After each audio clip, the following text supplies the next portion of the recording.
Hello everyone, welcome to FOC classes. In this video, we are going to cover chapter 3 Java for class 12 Information Technology code 802. This is part 1 and हम इस chapter को 4 parts में cover करेंगे.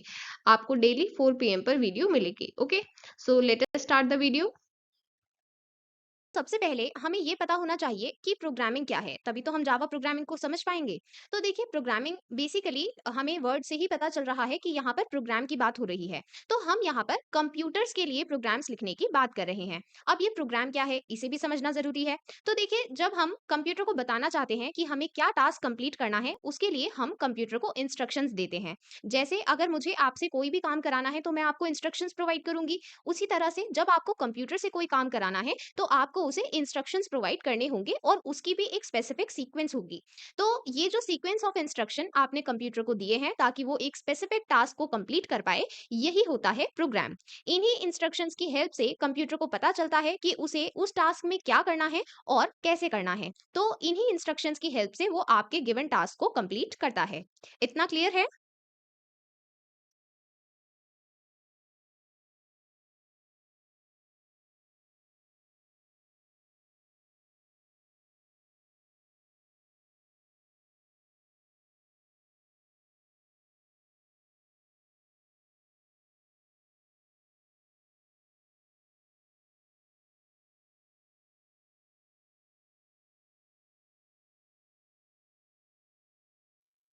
Okay, सो हमने समझा कि ये programming में हम कंप्यूटर्स लिख रहे हैं, कंप्यूटर्स के लिए प्रोग्राम्स लिख रहे हैं। और प्रोग्राम क्या है? Sequence of instruction. मतलब हम कंप्यूटर को बता रहे हैं कि हमें क्या क्या करना है और कैसे कैसे करना है। ये सभी चीजें हम प्रोग्राम में बताते हैं। ओके, तो अब हम समझते हैं कि जावा प्रोग्रामिंग क्या है। उसको समझने से पहले हमें ये भी समझना होगा कि ये जो प्रोग्रामिंग होती है ये काम कैसे करती है। मतलब जो आप इंस्ट्रक्शन देते हैं ये एक्चुअल में काम कैसे करते हैं, अब हम इस चीज को समझेंगे। तो देखिए, जब कोई भी प्रोग्रामर कोड लिखता है तो वो हाई लेवल लैंग्वेज में लिखता है। फॉर एग्जाम्पल, अगर आपको कोई भी स्पीच डिबेट कुछ भी लिखने को दिया गया है तो आप कोई ना कोई लैंग्वेज में लिखेंगे, हिंदी, इंग्लिश और एनी लैंग्वेज। इसी तरह से जब प्रोग्रामर प्रोग्राम्स को लिखते हैं तो वो एक लैंग्वेज यूज करते हैं और उसे हम कहते हैं high level language. High level language ऐसी लैंग्वेज होती है जो हम समझ सकते हैं, जैसे Java, C plus plus, Python, Ruby, Scala, ये सभी हाई लेवल लैंग्वेज के एग्जाम्पल्स हैं। तो इन सभी लैंग्वेजेस में जो प्रोग्रामर है वो अपने प्रोग्राम्स लिखते हैं। बट अब यहाँ पर प्रॉब्लम है, ये लैंग्वेज तो ऐसी लैंग्वेज है जो हमें समझ में आ रही है, मतलब ह्यूमन बींग्स को समझ में आ रही है। बट कंप्यूटर वो तो एक मशीन है, तो कंप्यूटर इसको कैसे समझेगा? तो कंप्यूटर तो सिर्फ एक ही भाषा समझता है और वो होती है मशीन लैंग्वेज। सो अगर आपको कंप्यूटर को कोई भी बात समझानी है तो उसे मशीन लैंग्वेज में ही बताना होगा, पर आपने तो ये हाई लेवल लैंग्वेज में लिखा है। तो अब यहाँ पर आता है रोल कंपाइलर का। सो ये कंपाइलर क्या करता है? ये इस हाई लेवल लैंग्वेज कोड को कन्वर्ट कर देगा मशीन लैंग्वेज में। मतलब यहाँ पर जो स्टेप मिसिंग था, क्योंकि कन्वर्जन यहाँ पर नहीं हो पा रहा था, तो उसी कन्वर्जन को कौन कंप्लीट कर रहा है? कंपाइलर।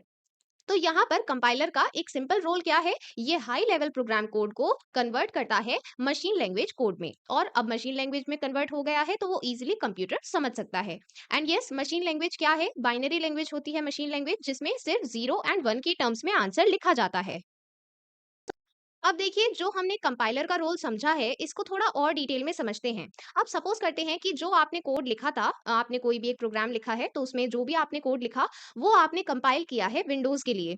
तो अब आप उसे सिर्फ और सिर्फ विंडोज पर ही एग्जीक्यूट कर सकते हैं। मतलब अगर आपको मैक पर एग्जीक्यूट करना होगा या किसी और प्लेटफॉर्म पर एग्जीक्यूट करना होगा तो आप नहीं कर पाएंगे। मतलब यहाँ पर हमें ये समझ में आया कि जो कंपाइलर है वो क्या कर रहा है, वो स्पेसिफिक प्लेटफॉर्म के लिए कंपाइल कर रहा है। तो अगर हमने सिर्फ विंडोज के लिए कंपाइल किया तो वो सिर्फ विंडोज पर ही एग्जीक्यूट हो पाएगा, किसी दूसरे प्लेटफॉर्म पर नहीं हो पाएगा। अगर हमें मैक पर उसे एग्जीक्यूट करना है तो पहले हमें उसे मैक के लिए कंपाइल करना होगा और तब जाकर हम उसे एग्जीक्यूट कर पाएंगे मैक पर। ठीक है, तो यहाँ पर हमें ये समझ में आया कि ये जो हाई लेवल लैंग्वेज कोड हम कन्वर्ट कर रहे थे मशीन लैंग्वेज में, ये कंपाइलर पर डिपेंडेंट होने की वजह से क्या होगा, हमें हर बार अलग अलग प्लेटफॉर्म के लिए अलग अलग कंपाइल करना होगा। तो अब ये तो एक प्रॉब्लम है। अब मैंने लिखा है कोड विंडोज पर और मैंने उसे वहीं पर कंपाइल किया है, पर अब मुझे वो एग्जीक्यूट करना है मैक पर। तो अब मैं क्या करूंगी? तो यही प्रॉब्लम आई, जिसकी वजह से हमें एक ऐसी लैंग्वेज की नीड है जिसमें ये कंपाइलेशन बार बार ना करना हो। ठीक है, तो ये एक प्रॉब्लम है जो अब हम किसकी हेल्प से रिजॉल्व करने वाले हैं? With the help of Java. जैसा कि अभी हमने एग्जांपल्स में देखा था, जावा एक हाई लेवल लैंग्वेज है। हाई लेवल लैंग्वेज मतलब जो हम समझ सकते हैं। एंड ये इसके कुछ एक्स्ट्रा फीचर्स भी यहाँ पर मेंशन्ड हैं, जैसे class based, object oriented, but in सभी का डिटेल मीनिंग हम आगे डिस्कस करेंगे आने वाली क्लासेस में। फिलहाल हम इतना जानते हैं कि जावा एक हाई लेवल प्रोग्रामिंग लैंग्वेज है, मींस हम इसकी हेल्प से प्रोग्रामिंग कर सकते हैं। इसकी हेल्प से हम डिफरेंट टाइप के एप्लीकेशंस बना सकते हैं, वेब एप्लीकेशंस बना सकते हैं, Android apps, desktop application, games और बहुत सारी चीजें हम जावा के थ्रू बनाते हैं। सो जावा काफी यूजफुल है। अब जो हम डिस्कस कर रहे थे कि जो हमें प्रॉब्लम आई है बार बार कंपाइल करने के लिए, अब हम उस प्रॉब्लम को जावा की हेल्प से कैसे सॉल्व करेंगे, अब ये समझते हैं। तो बेसिकली जावा एक प्रिंसिपल फॉलो करती है, right once run anywhere principle. अब ये प्रिंसिपल क्या कहता है, ध्यान से समझिए। यहाँ पर हम जावा कोड लिखेंगे, मतलब हमने जो कोडिंग लिखी है वो जावा लैंग्वेज में है, ठीक है। अब देखिए, जब इसको कंपाइल करना होगा तो हम एक नॉर्मल कंपाइलर का यूज नहीं कर रहे हैं। यहाँ पर ध्यान देना है, हमने जो पहले कंपाइलर डिस्कस किए वो नॉर्मल कंपाइलर थे, पर यहाँ पर हम किसकी बात कर रहे हैं, हम बात कर रहे हैं जावा कंपाइलर की। तो ये जावा कंपाइलर क्या करता है, ये जावा कोड को जावा बाइट कोड में कन्वर्ट करता है, ठीक है। अभी तक जो हमने कंपाइलर्स पढ़े थे उसमें क्या हमने पढ़ा था कि जो कोड होगा, जो भी हाई लेवल प्रोग्राम कोड है, उसको मशीन लैंग्वेज कोड में कन्वर्ट कर रहे थे, पर यहाँ पर हम डायरेक्टली मशीन लैंग्वेज कोड में कन्वर्ट नहीं करेंगे। हम यहाँ पर जावा कंपाइलर का यूज करते हुए इस जावा कोड को कन्वर्ट करेंगे जावा बाइट कोड में, ठीक है। अब ये जो एक्स्ट्रा स्टेप हमने लिया है, क्योंकि यहाँ पर हमने डायरेक्टली मशीन लैंग्वेज कोड में कन्वर्ट नहीं किया, तो अब इससे क्या बेनिफिट होगा। अब यहाँ पर बेनिफिट ये है कि ये जो जावा बाइट कोड है, ये ऐसी किसी भी मशीन पर एग्जीक्यूट किया जा सकता है जहां पर जेवीएम रनिंग होगा। इसका मतलब है कि अगर कोई भी प्लेटफॉर्म है, मैक है, विंडोज है, लिनक्स है, कोई भी प्लेटफॉर्म है, अगर वहां पर जेवीएम प्रेजेंट है तो आप वहां पर इस जावा बाइट कोड को एग्जीक्यूट कर सकते हैं, मतलब अपने जावा प्रोग्राम्स को रन कर सकते हैं। अंडरस्टूड। सो अब हम यहाँ पर दो स्पेसिफिक मीनिंग्स और डिटेल में समझते हैं। सबसे पहला है जावा बाइट कोड और जेवीएम। तो सबसे पहले जावा बाइट कोड को डिस्कस करते हैं। तो जावा बाइट कोड ऐसा इंस्ट्रक्शन सेट है जो जेवीएम को प्रोवाइड किया जाएगा, और जब जेवीएम को एग्जीक्यूट करना है प्रोग्राम, तो वो किस चीज को इंटरप्रेट कर रहा है, वो जावा बाइट कोड को ही इंटरप्रेट कर रहा है। तो बेसिकली ये जो इंस्ट्रक्शन सेट है जो जेवीएम को प्रोवाइड किया जाएगा, वही होगा जावा बाइट कोड। अब हम इसको बाइट कोड क्यों कहते हैं, इसके पीछे भी एक रीजन है, एंड वो रीजन ये है कि यहाँ पर जितने भी इंस्ट्रक्शन होते हैं, हर एक इंस्ट्रक्शन एक सिंगल बाइट से रिप्रेजेंट किया जाता है, ठीक है। तो मतलब एक इंस्ट्रक्शन मतलब एक बाइट, इस तरह से। इसलिए हमने इसे कहा है जावा बाइट कोड, और बाइट कोड होने की वजह से ही ये डेटा की कॉम्पैक्ट फॉर्म बनता है, ठीक है। अब हम समझते हैं जेवीएम क्या है। तो देखिए, मैंने आपको बताया कि जेवीएम अगर किसी भी मशीन पर प्रेजेंट होगा तो हम उसकी हेल्प से जावा प्रोग्राम्स को एग्जीक्यूट कर पाएंगे। तो बेसिकली ये JVM means Java virtual machine, JRE का पार्ट होता है। जेआरई मतलब जावा रन टाइम एनवायरमेंट। बेसिकली एक ऐसा एनवायरमेंट जिसकी हेल्प से आप जावा एप्लीकेशंस को रन करते हैं। तो अगर ये होगा तभी आपकी जावा एप्लीकेशंस रन कर पाएंगी। तो इसी का एक पार्ट है जेवीएम। और अगर जेवीएम आपकी मशीन पर प्रेजेंट है, मतलब वो कोई भी मशीन हो सकती है और उसमें कोई भी ऑपरेटिंग सिस्टम हो सकता है, अगर वहां पर जेवीएम प्रेजेंट है तो वो क्या करता है, जो ये बाइट कोड है, ये इसे इंटरप्रेट करेगा और फिर उसे एग्जीक्यूट करता है। तो ये क्योंकि यहाँ पर इसने बाइट कोड को एग्जीक्यूट किया है इंटरप्रेट करने के बाद, बट यहाँ पर स्पेसिफिकली मशीन के अकॉर्डिंग हमने उसको कन्वर्ट नहीं किया था। मतलब ये जो हमने कंपाइलेशन की है यहाँ पर जावा कंपाइलर के थ्रू, ये जो जावा बाइट कोड बना है, ऐसा नहीं है कि ये विंडोज के लिए अलग बनेगा और मैक के लिए अलग बनेगा, नहीं, ये जावा बाइट कोड सभी के लिए सेम रहेगा। बस हमें ये ध्यान रखना है कि जिस भी मशीन पर हम ये एग्जीक्यूट करना चाहते हैं, वहां पर जेवीएम प्रेजेंट हो। तो अगर वहां पर जेवीएम प्रेजेंट है तो क्या होगा, वहां पर जेवीएम इस जावा बाइट कोड को इंटरप्रेट करेगा और फिर इसे एग्जीक्यूट कर देगा। जितने अभी तक हमने फीचर्स पढ़े हैं, उनके बिहाफ पर हम ये कह सकते हैं कि जावा प्रोग्राम्स प्लेटफॉर्म इंडिपेंडेंट होते हैं और हाईली पोर्टेबल होते हैं। तो इसका क्या मतलब है, जब हमने अभी डिस्कस किया कि आपने एक बार जब जावा बाइट कोड में कन्वर्ट कर लिया है अपना कोड, उसके बाद आप इसे किसी भी प्लेटफॉर्म पर रन कर सकते हैं। तो जब किसी भी प्लेटफॉर्म पर कर सकते हैं, मतलब हम किसी एक के ऊपर डिपेंडेंट नहीं है। इसका मतलब यहाँ पर हमने जावा प्रोग्राम को प्लेटफॉर्म इंडिपेंडेंट बनाया है, किसकी हेल्प से, with the help of byte code and JVM, ठीक है। और क्योंकि हम इसे किसी भी प्लेटफॉर्म पर एग्जीक्यूट कर पा रहे हैं, मतलब अगर मैंने विंडोज पे कोड लिखा है, मैं उसे मैक पर भी एग्जीक्यूट कर सकती हूँ, लिनक्स पर भी एग्जीक्यूट कर सकती हूँ, तो इस वजह से हम ये कह रहे हैं कि ये हाईली पोर्टेबल है। मींस आप एक कंप्यूटर पर कोड लिखें और फिर उसे दूसरे पर आसानी से एग्जीक्यूट कर सकते हैं। जावा प्रोग्राम लिखना कैसे है ये हमें समझना है। अब आप एक बात बताइए, कभी आपने कोई पावर पॉइंट प्रेजेंटेशन बनाई होगी या फिर आपने कभी कोई स्प्रेडशीट बनाई होगी, तो हर चीज के लिए आप कोई ना कोई सॉफ्टवेयर यूज करते हैं, राइट? जैसे अगर मैंने आपसे कहा कि आपको प्रेजेंटेशन बनानी है तो आप पावर पॉइंट यूज कर सकते हैं। अगर मैंने आपसे कहा कि आपको स्प्रेडशीट बनानी है तो आप उसके लिए माइक्रोसॉफ्ट एक्सेल यूज कर सकते हैं। इसी तरह से अलग अलग सॉफ्टवेयर यूज किए जाते हैं अलग अलग चीजों को बनाने के लिए। वैसे ही जब आपको एक जावा प्रोग्राम बनाना है तो आपको किस चीज की रिक्वायरमेंट होगी? आपको दो चीजों की रिक्वायरमेंट है। सबसे पहला है एक टेक्स्ट एडिटर, मींस जहां पर आप कोड लिखते हैं।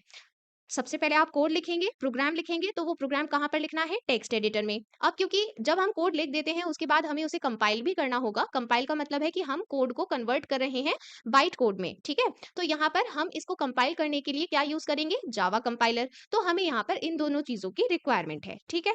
तो देखिए, ऐसा नहीं है कि आप इन्हें अलग अलग यूज नहीं कर सकते। काफी लोग इन्हें अलग अलग भी यूज करते हैं। मीन्स एक जगह आपने टेक्स्ट एडिटर में कोड लिखा और फिर उसे कहीं और जावा कंपाइलर की हेल्प से कंपाइल किया। बट यहाँ पर अगर ये दोनों चीज़ें हमें एक ही जगह पर मिल जाएँ, तो क्या ये हमारे लिए ईज़ी रहेगा? बिल्कुल, अगर हमें दोनों चीज़ें एक ही जगह पर मिल जाएँगी, तो उसकी हेल्प से हम ईज़िली अपना जावा प्रोग्राम बना पाएँगे। तो यहाँ पर ये टास्क सिम्प्लीफाई करने के लिए आता है आईडीई। आईडीई का मतलब होता है integrated development environment. So basically ये ऐसा सॉफ्टवेयर है जिसकी हेल्प से आप ईज़िली जावा प्रोग्राम लिख भी सकते हैं और उसे कंपाइल करने के बाद उसे एग्जीक्यूट भी कर सकते हैं। मतलब आपको अलग-अलग करने की ज़रूरत नहीं है, ये सब प्रोसेस आप एक ही सॉफ्टवेयर में ये कर पाते हैं। और वो क्या सॉफ्टवेयर है? वो है आईडीई, इंटीग्रेटेड डेवलपमेंट एनवायरनमेंट। सो इस चैप्टर में हम अपाचे नेटबीन्स आईडीई के बारे में डिस्कशन करेंगे। ये ओपन सोर्स सॉफ्टवेयर है, मतलब आप इसे फ्रीली डाउनलोड कर सकते हैं इंटरनेट से। एंड यहाँ पर आप दोनों काम कर पाएंगे। आप अपना जावा प्रोग्राम कोड भी लिख पाएंगे और उसे कंपाइल करने के बाद एग्जीक्यूट भी कर पाएंगे। ओके। अब देखिए, क्योंकि हम जावा प्रोग्राम्स लिखने वाले हैं तो हमें दो बातें ध्यान रखनी होंगी और ये दो बातें बहुत ज्यादा इंपॉर्टेंट हैं। कई बार आप पूरा प्रोग्राम कोड करेक्ट लिखते हैं, बस इन दोनों बातों को भूल जाते हैं जिस वजह से आपके मार्क्स कट हो जाते हैं। तो इसलिए ये दोनों पॉइंट सबसे ज्यादा इंपॉर्टेंट हैं, याद रखें। सबसे पहला है जावा केस सेंसिटिव लैंग्वेज है। देखिए, ऑलरेडी हम चैप्टर 1 डेटाबेस कंप्लीट कर चुके हैं, राइट? हमने पढ़ा था जो सीक्वल होती है वो केस सेंसिटिव नहीं होती, राइट? स्ट्रक्चर्ड क्वेरी लैंग्वेज हमने पढ़ी थी, वो केस सेंसिटिव नहीं होती। मतलब वहां पर आप कोई चीज कैपिटल लेटर्स में लिखें या फिर स्मॉल लेटर्स में लिखें। जब हम स्ट्रक्चर्ड क्वेरी लैंग्वेज की बात कर रहे हैं तो वहां पर दोनों चीजें सेम होंगी। पर यहाँ पर हम बात कर रहे हैं जावा की, तो जावा केस सेंसिटिव होता है। इसका मतलब क्या है? यहाँ पर ये केस मैटर करता है। फॉर एग्जाम्पल, आपने यहाँ पर एक वेरिएबल लिखा है बुक्स और ये दूसरा वेरिएबल है, ये भी बुक्स है। अब देखा जाए तो दोनों में कैरेक्टर्स तो बिल्कुल सेम है, पर यहाँ पर डिफरेंस किस चीज का है? डिफरेंस है कि आपने इसको लिखा है कैपिटल लेटर्स में और इसको लिखा है स्मॉल लेटर्स में। तो इसकी वजह से क्या होगा? यहाँ पर ये दोनों डिफरेंट ट्रीट किए जाएंगे। क्यों? क्योंकि जावा केस सेंसिटिव है। यहाँ पर अगर आप केस चेंज करते हैं तो वो डिफरेंट वेरिएबल बन जाता है। And second point, all Java statements must and with semicolon. आपको ध्यान रखना है, जिस तरह से आप इंग्लिश में कोई सेंटेंस फुल स्टॉप के साथ एंड करते हैं, कोई एक्सक्लेमेशन मार्क के साथ, इसी तरह से जावा स्टेटमेंट को एंड करने का एक पर्टिकुलर वे है और वो है सेमीकोलन। हमेशा कोई भी जावा स्टेटमेंट होगी आपको सेमीकोलन के साथ ही एंड करनी है। अगर आप सेमीकोलन नहीं लगाएंगे तो आपको प्रोग्राम में एरर मिलेगा। और अगर आपने एग्जाम में जब आप कोड लिख रहे हैं तब आपने सेमीकोलन नहीं लगाया तो आपका क्वेश्चन गलत माना जाएगा, ठीक है? तो इसलिए सेमीकोलन लगाना ज़रूरी है, ओके?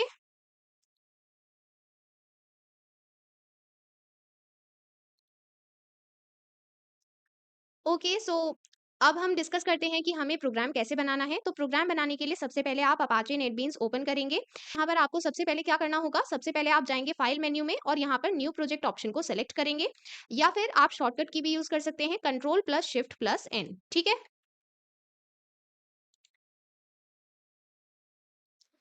अब यहाँ पर इस तरह का डायलॉग बॉक्स ओपन होगा। सो बेसिकली क्योंकि हम एक न्यू प्रोजेक्ट क्रिएट कर रहे हैं तो अब हमसे डिटेल्स पूछी जाएंगी। तो सबसे पहले आपको कैटेगरी सेलेक्ट करनी है। कैटेगरी में आपको जावा विद एंड सेलेक्ट करना है और प्रोजेक्ट्स में आपको जावा एप्लीकेशन सेलेक्ट करना है। इसके बाद नेक्स्ट पर क्लिक करेंगे।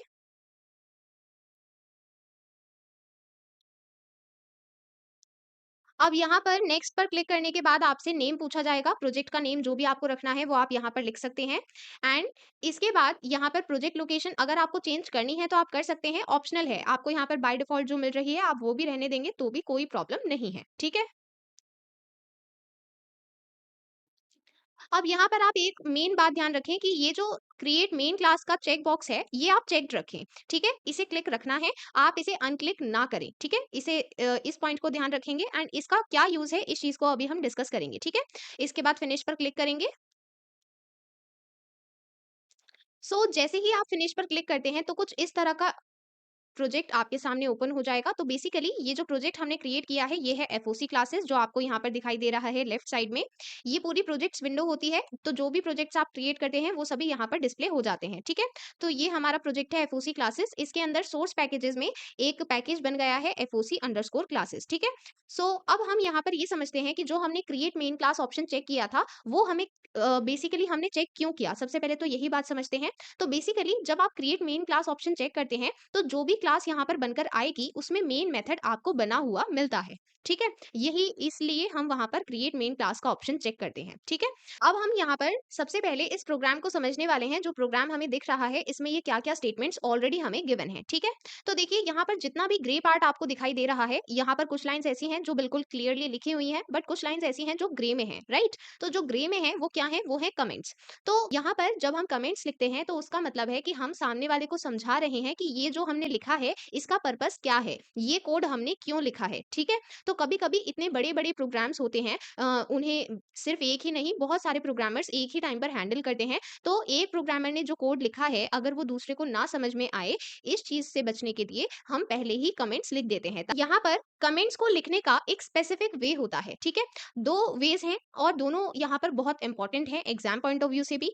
सबसे पहले मल्टीपल लाइन कमेंट्स, मतलब जो हम मल्टीपल लाइन्स में लिखते हैं, तो ये हम 2 सिंबल्स के बीच में लिखेंगे स्लैश, स्टार और स्टार स्लैश, ठीक है? जिस तरह से यहाँ पर आप देख सकते हैं, हमें मल्टीपल लाइन्स में स्टेटमेंट्स लिखनी थी, इसलिए हमने यहाँ पर इन सिंबल्स के बीच में ये कमेंट्स लिखी हैं, ठीक है? इसी तरह से ये जो हमें गिवन है, ये भी एक मल्टीपल लाइन कमेंट है। क्यों? क्योंकि ये दोनों सिंबल्स के बीच में गिवन है स्लैश, स्टार और स्टार स्लैश। ठीक, second type is single line comments, मतलब जो एक ही लाइन में लिखी जाती हैं। जैसे ये कमेंट है, ये हमने सिंगल लाइन में लिखी है, तो इसको हम स्टार्ट करते हैं 2 कॉन्सेक्यूटिव फॉरवर्ड स्लैशेस के साथ, कुछ इस तरह से, ठीक है? तो अगर इस तरह से हमने स्टार्ट किया है, तो ये सिंगल लाइन कमेंट है, ओके? ये आपसे एग्जाम में भी पूछा जा सकता है, इंपॉर्टेंट है, ओके? सो देखिए, ये जो कमेंट्स होती हैं, क्योंकि ये हमें सिर्फ एक्सप्लेनेशन प्रोवाइड करने के लिए है, तो ऐसा नहीं है कि आप इन्हें रिमूव नहीं कर सकते। आप इन्हें रिमूव भी कर सकते हैं, प्रोग्राम पर कोई फर्क नहीं पड़ेगा, ठीक है? आप इन्हें प्रॉपर्ली रिमूव कर दें। तो ये जो प्रोग्राम अब हमने लिखा है, इसमें बेसिकली हमने जो कमेंट्स थी वो रिमूव कर दी हैं, ठीक है? कमेंट्स रिमूव करने के बाद कुछ इस तरह का प्रोग्राम बचा है। तो अब हम समझते हैं कि यहाँ पर एक्चुअल कोड क्या है, ठीक है? अभी तक हमने सिर्फ कमेंट्स के बारे में समझा, जो कोड का पार्ट नहीं होते, ठीक है? अब हम एक्चुअल कोड को समझने वाले हैं। तो ये जो सबसे पहले स्टेटमेंट हमें गिवन है, ये होती है पैकेज स्टेटमेंट। अब नेक्स्ट स्टेटमेंट है जिसमें लिखा है पब्लिक क्लास, इसे हम कह सकते हैं कि ये क्लास स्टार्ट की गई है। यहाँ पर ये जो कर्ली ब्रैकेट है, ये इंडिकेट कर रहे हैं कि यहाँ से ये क्लास स्टार्ट हो रही है, और फिर ये जो लास्ट में कर्ली ब्रैकेट है, ये इंडिकेट कर रहा है कि यहाँ पर ये क्लास खत्म हो रही है, ठीक है? तो यहाँ पर इस तरह से हम क्लासेस इंडिकेट करते हैं, ठीक है? इसके बाद ये जो हमने लिखी है नेक्स्ट लाइन, ये है मेन मेथड के लिए। तो ये इतना पोर्शन हमें इंडिकेट कर रहा है मेन मेथड। अब इन तीनों को हम डिटेल में समझेंगे, उससे पहले आपको एक इंपॉर्टेंट बात याद रखनी है, एंड इस चीज़ को हम थोड़ा कंपैरिज़न की हेल्प से समझेंगे, क्योंकि उससे आपको ईज़िली समझ में आ पाएगा। अब देखिए, अभी हमने नेटबीन्स आईडीई की बात की। नेटबीन्स आईडीई में हमने प्रोजेक्ट बनाया, ठीक है? आप मल्टीपल प्रोजेक्ट्स भी बना सकते हैं। हर एक प्रोजेक्ट में मल्टीपल पैकेज हो सकते हैं, और हर एक पैकेज में मल्टीपल क्लासेस भी हो सकती हैं, ठीक है? इस चीज़ को और अच्छे से समझने के लिए हम एक सिमिलर एग्जांपल लेंगे, ठीक है? अब इसको कंपेयर करते हैं हम अपनी रियल लाइफ से। आप सपोज करते हैं कि एक विलेज या सेक्टर है, ठीक है? अब वहाँ पर अगर कोई भी पर्सन रहता है, तो वो विलेज या सेक्टर में डायरेक्टली तो नहीं रहता, वो उसका कोई स्पेसिफिक हाउस होगा। मतलब यहाँ पर डिफरेंट हाउस हो सकते हैं। इसी तरह से जो डिफरेंट हाउस हैं, उनमें डिफरेंट रूम्स हो सकते हैं, राइट? एक हाउस में बहुत सारे रूम्स हो सकते हैं, और ये भी हो सकता है कि एक रूम में मल्टीपल फैमिली मेंबर्स रहते हों, राइट? तो इसका मतलब हम इस चीज़ को यहाँ पर कंपेयर कर सकते हैं इस एग्जांपल से। यहाँ पर जो नेटबीन्स आईडीई है, वो एक विलेज या सेक्टर की तरह काम कर रही है। उसमें मल्टीपल हाउसेस, मतलब मल्टीपल प्रोजेक्ट्स हो सकते हैं। मल्टीपल प्रोजेक्ट्स के अंदर मल्टीपल पैकेजेस हो सकते हैं। जिस तरह से अलग-अलग हाउस के अंदर अलग-अलग रूम्स होते हैं, उसी तरह से प्रोजेक्ट्स के अंदर भी पैकेजेस हो सकते हैं, ठीक है? अब जैसे हर एक रूम में बहुत सारे फैमिली मेंबर्स भी हो सकते हैं, वैसे ही पैकेज में क्लासेस भी हो सकती हैं, मतलब एक से ज्यादा क्लासेस हो सकती हैं। ठीक है, इतना क्लियर है। तो अब यहाँ पर सपोज करते हैं कि दो सिस्टर्स हैं, ठीक है, दो सिस्टर्स एक ही कमरे में रहती हैं। अब वो अपना जो अपनी ड्रेसेस हैं, शूज हैं, टॉयज हैं, ये सभी चीजें शेयर करेंगी। एम आई राइट? सो उसी तरह से जैसे ये जो फैमिली मेंबर्स जो एक रूम में रह रहे हैं, ये अपनी चीजें शेयर करते हैं, वैसे ही जो क्लासेस एक ही पैकेज में रहती हैं, वो अपना डेटा और कोड शेयर कर सकती हैं।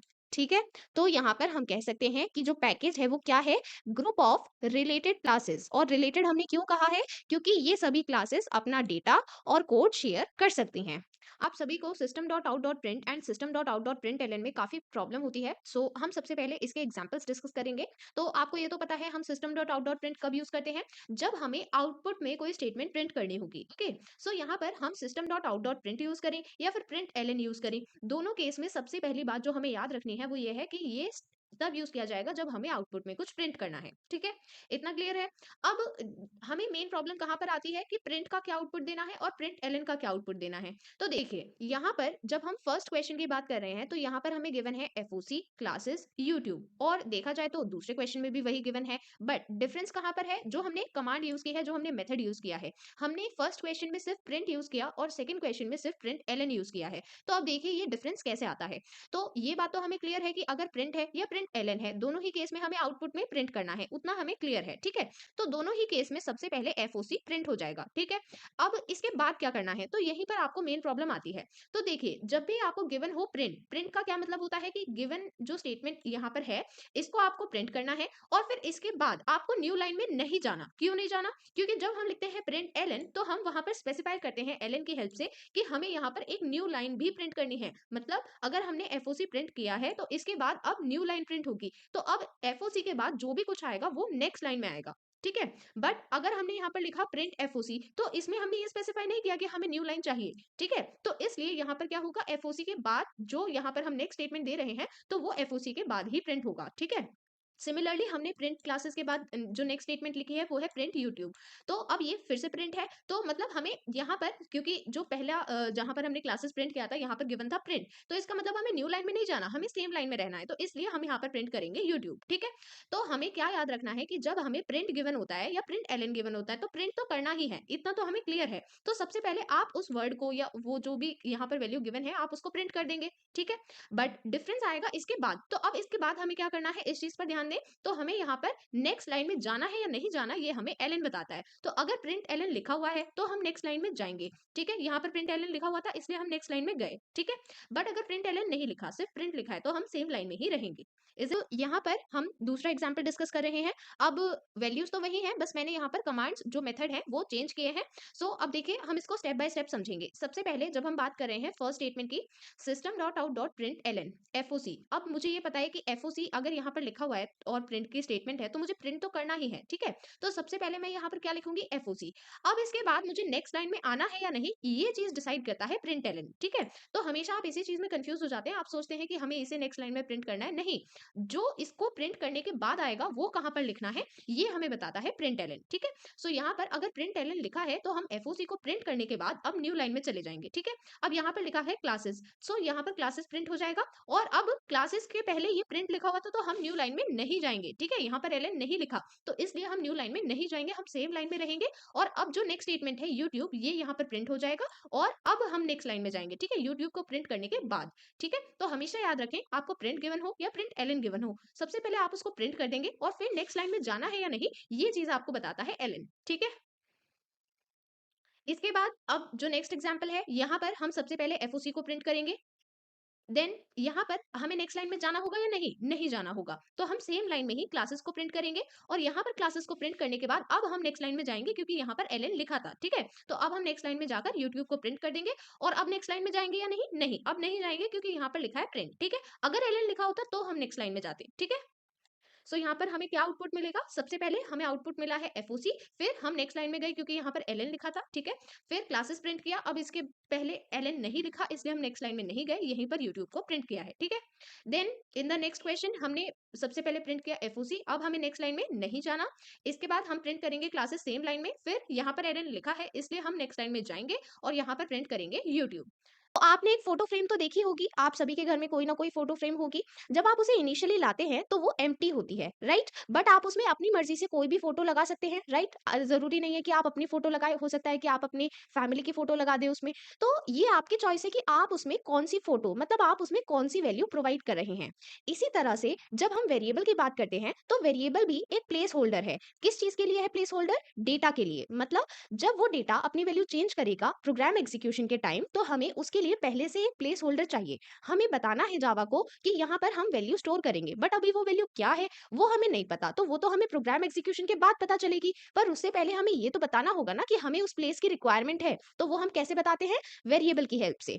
तो बेसिकली अगर हमें कंप्यूटर को ये बताना है कि हमें कंप्यूटर की इंटरनल मेमोरी में कितना स्पेस चाहिए उस पर्टिकुलर वैल्यू के लिए, वो किस चीज से डिनोट करते हैं? वेरिएबल से। ठीक है? तो जैसे अगर एक वेरिएबल है मार्क्स, तो यहाँ पर मार्क्स में ये तो वेरिएबल का नेम हो गया, बट इससे मैंने ये स्पेसिफाई किया है कि मुझे यहाँ पर कुछ वैल्यू स्टोर करनी है। अब वो वैल्यू कुछ भी हो सकती है, हो सकता है वो वैल्यू हो 12, 45, 78, 7, मतलब कुछ भी वैल्यू हो सकती है। अंडरस्टूड? जब हम वेरिएबल की वैल्यू की बात करते हैं कि वहां पर कौन सी वैल्यू आएगी, वो होती है उसके कंटेंट्स। मतलब अगर मैंने कहा कि मार्क्स एक वेरिएबल है, तो जब मैं आपसे कह रही हूँ कि उसकी वैल्यू क्या है, तो आप मुझे एक्चुअल कंटेंट्स बताएंगे। जैसे मार्क्स की वैल्यू हो सकती है 100, तो 100 क्या है? उसकी एक्चुअल वैल्यू। ठीक है? जब भी आप जावा में डेटा वेरिएबल्स यूज करना चाहते हैं, उससे पहले उन्हें डिक्लेयर करना नेसेसरी है, मींस कंपलसरी है। बिना डिक्लेयर किए आप वेरिएबल्स को यूज नहीं कर पाएंगे, इस चीज को ध्यान रखिएगा। कई बार आप ये भूल जाते हैं और आप डायरेक्टली उसको यूज कर लेते हैं। ऐसा नहीं करना है, पहले आपको उसे डिक्लेयर करना होगा। एंड डिक्लेयर कैसे करते हैं, ये सभी चीजें अभी आगे हम डिटेल में डिस्कस करेंगे। ठीक है? डिक्लेरेशन के साथ साथ इनिशियलाइजेशन भी कर सकते हैं, एंड ये ऑप्शनल होती है, पर डिक्लेयर करना ये मोस्ट इंपॉर्टेंट है, नेसेसरी है। ठीक है? अब देखिए, अब मैंने आपको बताया कि डिक्लेयर करना है, अब डिक्लेयर कैसे करेंगे इस प्रोसेस को समझते हैं। तो जब हमें डिक्लेयर करना है, मतलब हमें कंप्यूटर को क्या बताना है कि वहां पर हमें कितना स्पेस रिक्वायर्ड है, राइट? हम यही तो बताना चाहते हैं कि हमें मेमोरी में कितना स्पेस रिजर्व करना है। तो अगर कितना स्पेस रिजर्व करना है मींस वेरिएबल का साइज क्या होना चाहिए, अगर हमें ये बताना है तो हमें बताना होगा उसका डेटा टाइप। ठीक है? तो जो आज का हमारा टॉपिक है वेरिएबल डेटा टाइप, ये दोनों रिलेटेड है। क्यों? क्योंकि जब भी हम वेरिएबल को डिक्लेयर करते हैं तो हमें उसका डेटा टाइप स्पेसिफाई करना होगा। डेटा टाइप से ही हम बता पाएंगे कि उस वेरिएबल में कौन से टाइप की वैल्यू आने वाली है, मतलब कैसी इंफॉर्मेशन हम स्टोर करेंगे। वो कोई इंटीजर वैल्यू है या फिर वहां पर कोई कैरेक्टर है या फिर फ्रैक्शनल वैल्यू है, ये चीज हम इंडिकेट करते हैं with the help of data type. ठीक है? तो डेटा का क्या टाइप है वही बताता है डेटा टाइप। ठीक है? तो जब भी हम डिक्लेयर कर रहे हैं सबसे पहले मेंशन करना होगा डेटा टाइप और फिर वेरिएबल का नेम। ठीक है? तो हियर इज द एग्जांपल। सबसे पहले यहाँ पर ये सिंटेक्स लिखा हुआ है मैंने, एंड यस ये जो एरोज हैं यहाँ पर, ये जो सिंबल मैंने बनाए हुए हैं, ये सिर्फ आपकी अंडरस्टैंडिंग के लिए है। ठीक है? ताकि आपको ये पता चले कि ये चीज आपको इसकी जगह एक्चुअल वैल्यू लिखनी है। ठीक है? तो इसलिए ये एरोज आप एग्जाम में यूज ना करें। ठीक है? यहाँ पर सबसे पहले आपको लिखना है डेटा टाइप जब भी आपको कोई वेरिएबल डिक्लेयर करना है, फिर उसका लिखना है वेरिएबल नेम। ठीक है? स्पेस देने के बाद। और फिर अगर आप इनिशियलाइजेशन भी करना चाहते हैं, मतलब उसकी इनिशियल वैल्यू बताना चाहते हैं, तो यहाँ पर आपको असाइनमेंट ऑपरेटर यूज करना है। इसे आप इक्वल टू कहते हैं, पर यहाँ पर आप असाइनमेंट ऑपरेटर कहेंगे क्योंकि हम वैल्यू असाइन कर रहे हैं। ठीक है? और यहाँ पर आप उसकी वैल्यू प्रोवाइड करेंगे। ठीक है? उसके बाद सेमीकोलन लगाएंगे, क्योंकि हमने पढ़ा है कोई भी जावा स्टेटमेंट होती है तो वहां पर सेमीकोलन लगाना जरूरी है। ठीक है? इस तरह से हमें एक वेरिएबल को डिक्लेयर एंड इनिशियलाइज करना है। अब कभी कभी हमें सिर्फ वेरिएबल्स को डिक्लेयर करना होता है, हम नहीं चाहते कि हम उन्हें इनिशियलाइज करें। तो अगर आपको सिर्फ डिक्लेरेशन करना है तो कैसे करेंगे? सबसे पहले उसका डेटा टाइप बताएंगे। ये मैंने एक एग्जांपल लिया है, जब भी आपको कोई इंटीजर वेरिएबल लेना है तो उसके लिए आप आईएनटी कीवर्ड यूज करते हैं। ठीक है? इंटीजर नहीं लिखेंगे। ओके? ऐसा नहीं है कि आपके पास ऑप्शन है कि आप इंटीजर लिख रहे हैं या इंटर लिख रहे हैं, नहीं, ये कंपलसरी है, आपको INT ऐसे ही लिखना है। ठीक है? और एक और बात ध्यान रखें कि आप केस का बहुत ज्यादा ध्यान रखें। कई बार आप इसको कैपिटल में लिख देंगे, बट वो गलत होगा। क्यों? क्योंकि जावा एक केस सेंसिटिव लैंग्वेज है। ठीक है? तो इसलिए जो आपको जैसे बताया जाता है कीवर्ड, आपको वैसे ही लिखना है। ठीक है? इसके बाद वेरिएबल का नेम, तो यहाँ पर हमने वेरिएबल का नेम लिया है एक्स। ठीक है? फिर सेमीकोलन लगाया है। तो ये जो स्टेटमेंट हमने लिखी है, इसमें हमने सिर्फ वेरिएबल को डिक्लेयर किया है। तो डिक्लेरेशन में हमें दो स्टेप्स करने हैं। सबसे पहला हमें उसका डेटा टाइप बताना है और दूसरा हमें वेरिएबल का नेम बताना है। इसके बाद इनिशियलाइजेशन क्या होता है? इनिशियलाइजेशन का मतलब है कि हम सबसे पहले मतलब हमने ऑलरेडी एक वेरिएबल को डिक्लेयर कर चुका है, ठीक है? एंड आप किसी भी वेरिएबल को इनिशियलाइज तभी कर सकते हैं जब आपने पहले उसको डिक्लेयर कर दिया है, ठीक है? बिना डिक्लेयर किए आप उसको इनिशियलाइज नहीं कर पाएंगे, ठीक है? तो डिक्लेरेशन आप इस तरह से समझ सकते हैं कि सबसे पहले आपने उसे इंट्रोड्यूस कराया है, तो बिना इंट्रोड्यूस कराए आप उसकी इनिशियल वैल्यू नहीं दे सकते, ठीक है? तो यहाँ पर इनिशियलाइजेशन के लिए हमें क्या करना होगा? हमें सबसे पहले यहाँ पर लिखना है वेरिएबल का नेम, उसके बाद असाइनमेंट ऑपरेटर लगाना है और यहाँ पर लिखनी है उसकी वैल्यू एंड देन सेमीकोलन, ठीक है? तो यहाँ पर हमने इसे इनिशियलाइज किया, क्यों? क्योंकि ये ऑलरेडी डिक्लेयर्ड था। बट अगर ये ऑलरेडी डिक्लेयर्ड ना होता तो उस केस में हमें दोनों स्टेप करने पड़ते, मतलब हमें यहाँ पर डिक्लेरेशन भी करना पड़ता और फिर इनिशियलाइजेशन भी करेंगे, ठीक है? So this is how we declare and initialise the variable. अब देखिए कभी कभी ऐसा होगा कि हमें पता है कि हमें दो वेरिएबल्स चाहिए और वो दोनों सेम डेटा टाइप के हैं। मींस आपको एक वेरिएबल चाहिए x और दूसरा वेरिएबल चाहिए y, और दोनों का ही डेटा टाइप क्या है? इंट। तो यहाँ पर आप एक ही स्टेटमेंट में दोनों को डिक्लेयर कर सकते हैं, इसे हम मल्टीपल डिक्लेरेशन कहते हैं। तो मल्टीपल डिक्लेरेशन में हम सेम डेटा टाइप के मल्टीपल वेरिएबल्स को डिक्लेयर करते हैं। तो यहाँ पर आपको कैसे लिखना होगा? सबसे पहले आप लिखेंगे इंट x, कॉमा, यहाँ पर कॉमा लगाएंगे, ठीक है? और फिर लिखेंगे y। याद रखिएगा यहाँ पर हमने सेम डेटा टाइप की बात की है, तभी हमने इस फॉर्मेट में लिखा है, ठीक है? इसके बाद आप मल्टीपल डिक्लेरेशन एंड इनिशियलाइजेशन भी एक साथ कर सकते हैं। फॉर एग्जांपल यहाँ पर हमें एक्स वाई जेड ये तीनों पहले डिक्लेयर भी करने हैं और इनिशियलाइज भी करने हैं। तो हम यहाँ पर एक ही स्टेटमेंट में सबसे पहले लिखेंगे इंट। यहाँ पर हमने कॉमन इंट इसलिए लिखा है क्योंकि इन सभी का डेटा टाइप इंट है, ठीक है? इसके बाद हमने x लिखा। अब क्योंकि हम इनिशियलाइज भी कर रहे हैं तो हम इसका इनिशियलाइजेशन हैंड टू हैंड यहीं पर कर देंगे। फिर कॉमा लगाएंगे, फिर नेक्स्ट वेरिएबल को लाएंगे, उसका भी इनिशियलाइजेशन कर देंगे। इसी तरह से कॉमा लगाएंगे, फिर नेक्स्ट वेरिएबल लिख देंगे, ठीक है? और फिर एट लास्ट सेमीकोलन लगा देंगे, ठीक है? सो इस स्टेटमेंट की हेल्प से हमने मल्टीपल डिक्लेरेशन एंड इनिशियलाइजेशन किए हैं। तो अब हम यहाँ पर दो टाइप के डेटा टाइप्स के बारे में पढ़ने वाले हैं। देखिए ये होते हैं प्रिमिटिव एंड नॉन प्रिमिटिव। जो प्रिमिटिव डेटा टाइप्स हैं इनको हम अभी डिस्कस करेंगे, बट ये जो नॉन प्रिमिटिव डेटा टाइप्स हैं इसमें हम ये दोनों टॉपिक्स आगे आने वाली क्लासेस में डिस्कस करेंगे क्योंकि ये सेपरेट टॉपिक्स हैं, ठीक है? सो आज की क्लास में हम ये प्रिमिटिव डेटा टाइप्स और स्ट्रिंग डेटा टाइप डिस्कस करेंगे, ठीक है? सबसे पहले प्रिमिटिव डेटा टाइप की बात करते हैं। जावा में टोटल 8 प्रिमिटिव डेटा टाइप्स हैं, ठीक है? ये चीज आपको याद होनी चाहिए क्योंकि डायरेक्टली ये स्टेटमेंट एग्जाम में पूछा गया है, ठीक है? कितने प्रिमिटिव डेटा टाइप सपोर्ट करता है जावा? 8, ठीक है? कौन कौन से हैं वो अभी हम आगे डिस्कस करेंगे। आपको इसमें एक मेन पॉइंट ध्यान रखना है कि ये प्रिमिटिव और नॉन प्रिमिटिव डिफरेंट कैसे होते हैं, ठीक है? ये डिफरेंट ऐसे होते हैं कि जो प्रिमिटिव डेटा टाइप वेरिएबल होते हैं जिसके लिए हम प्रिमिटिव डेटा टाइप यूज करेंगे, वो डायरेक्टली वैल्यूज को होल्ड कर सकते हैं। मतलब अगर मैंने लिखा है int x is equal to 4, तो वो जो 4 वैल्यू है वो डायरेक्टली x में है, ठीक है? वो किसी और को रेफरेंस नहीं कर रही है। बट जब हम बात करते हैं नॉन प्रिमिटिव डेटा टाइप की, तो इनका साइज भी डिफर करता है और यहाँ पर इनका कॉम्प्लेक्स स्ट्रक्चर होता है। क्यों? क्योंकि ये डायरेक्टली वैल्यू को होल्ड नहीं करते, ये रेफरेंस देते हैं किसी ऑब्जेक्ट को। तो यहाँ पर ये ऑब्जेक्ट क्या है, रेफरेंस क्या है, ये चीज अभी आपको क्लियर नहीं होगी। ये चीज आगे हम डिस्कस करेंगे जब हम ऑब्जेक्ट ओरिएंटेड प्रोग्रामिंग को समझ लेंगे, ठीक है? फिलहाल के लिए आप इतना याद रखें, प्रिमिटिव एंड नॉन प्रिमिटिव दो टाइप के डेटा टाइप्स होते हैं, ठीक है? So now let us study about primitive data types. Okay, so primitive data types 8 होते हैं, मैंने आपको बताया। अब ये जो 8 हैं इनकी हमने कैटेगरीज डिवाइड कर दी हैं। आपकी बुक में तो प्रॉपर एक टेबल गिवन है जहां पर आपको directly 8 primitive data types given है, बट मैंने आपको यहाँ पर कैटेगरी वाइज दिखाया है ताकि आपको लर्न करने में ईजी रहे, ठीक है? तो देखिए अगर आपको इंटीजर टाइप की वैल्यू स्टोर करनी है, मतलब वो इंटीजर होना चाहिए, तो अब आपके पास 4 ऑप्शन है। और ये 4 ऑप्शन किस बेसिस पर है कि उनका साइज क्या है। अगर बहुत बड़ा इंटीजर है तो उसके लिए आप लॉन्ग यूज करते हैं, बहुत छोटा इंटीजर है तो उसके लिए आप बाइट यूज करते हैं, मिड रेंज का है तो उसके लिए आप इंट यूज करते हैं। इस तरह से आपके पास 4 ऑप्शन है, ठीक है? इनके साइज अलग अलग हैं, इसीलिए ये अलग अलग डेटा टाइप्स हैं, ओके? तो ये है बाइट, शॉर्ट, इंट, लॉन्ग। यहाँ पर इनके साइज में डिफरेंस है। बाइट होता है 8 बिट्स का, देन शॉर्ट होता है 16 बिट्स का, इंट होता है 32 बिट्स का एंड लॉन्ग होता है 64 बिट्स का, ठीक है? Then floating point. यहाँ पर फ्लोटिंग पॉइंट से मतलब है जब हम फ्रैक्शनल वैल्यूज की बात कर रहे हैं। जब हम इंटीजर की बात करते हैं तो हम एक होल नंबर की वैल्यू लेते हैं, राइट? एंड उसके नेगेटिव्स भी हम ऑफकोर्सली काउंट करते हैं। बट जब हम बात करते हैं फ्रैक्शनल वैल्यूज की तो वहां पर डेसिमल आ सकता है, right?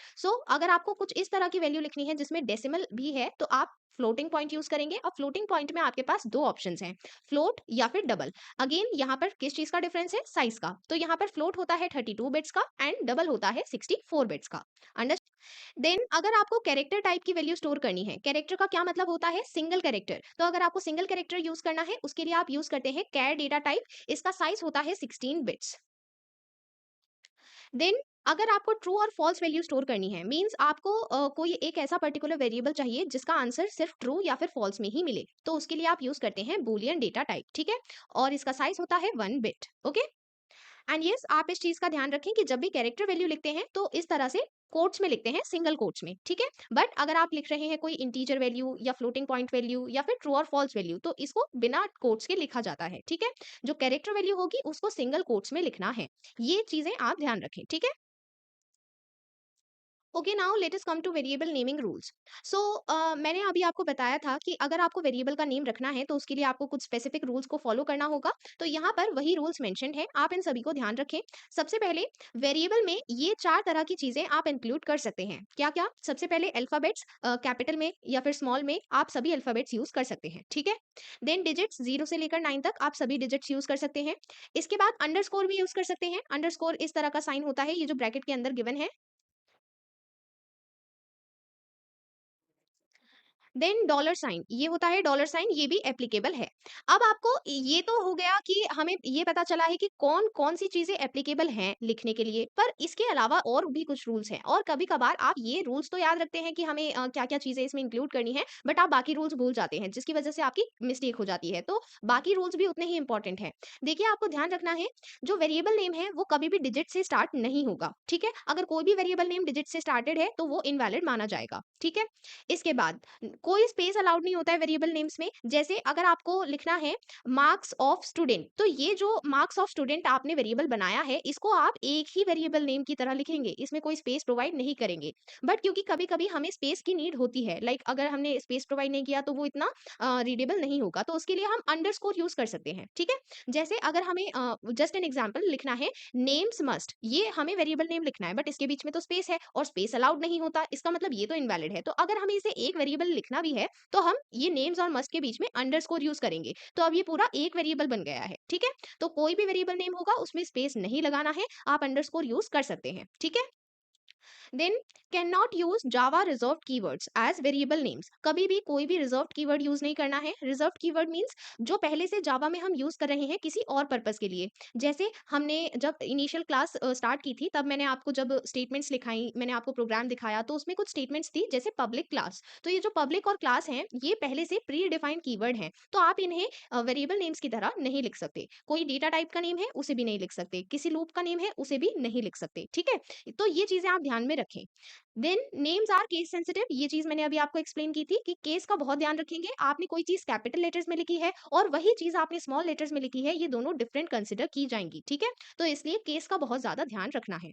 Now let us proceed to the next topic, char versus string. अब देखिए, मैंने अभी आपको जो प्रिमिटिव डेटा टाइप्स पढ़ाए थे, तो मैंने आपको बताया कि 8 प्रिमिटिव डेटा टाइप्स होते हैं, जिसमें से हमने एक प्रिमिटिव डेटा टाइप पढ़ा था कैर, ठीक है, कैर होता है।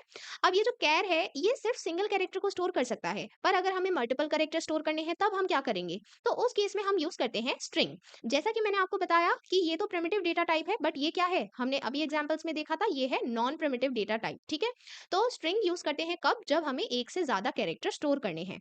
तो ये एक मेजर डिफरेंस है कैर और स्ट्रिंग के बीच में। और एक और डिफरेंस है, जब आप कैर की कोई वैल्यू प्रोवाइड करते हैं, जैसे आपने यहाँ पर एक वेरिएबल डिक्लेयर किया है, तो वेरिएबल डिक्लेरेशन के लिए सबसे पहले आपने उसका डेटा टाइप लिखा, फिर आपने उसका वेरिएबल का नेम लिखा है, ठीक है, फिर असाइनमेंट ऑपरेटर लिखा है, और यहाँ पर जो वैल्यू दी है ए, ये हमने सिंगल कोट्स के बीच में दी है, राइट, क्योंकि हमें पता है कि जो भी कैर वैल्यू प्रोवाइड की जाएगी वो सिंगल कोट्स में होती है। सिंगल कोट्स मतलब इस तरह से, ठीक है, सिंगल कोट्स के बीच में प्रोवाइड करेंगे। बट जो स्ट्रिंग वैल्यू होती है वो हमेशा डबल कोट्स के बीच में प्रोवाइड की जाएगी, तो इसलिए यहाँ पर ये स्ट्रिंग वैल्यू है, इसलिए हमने इस तरह से ये डबल कोट्स के बीच में प्रोवाइड की है।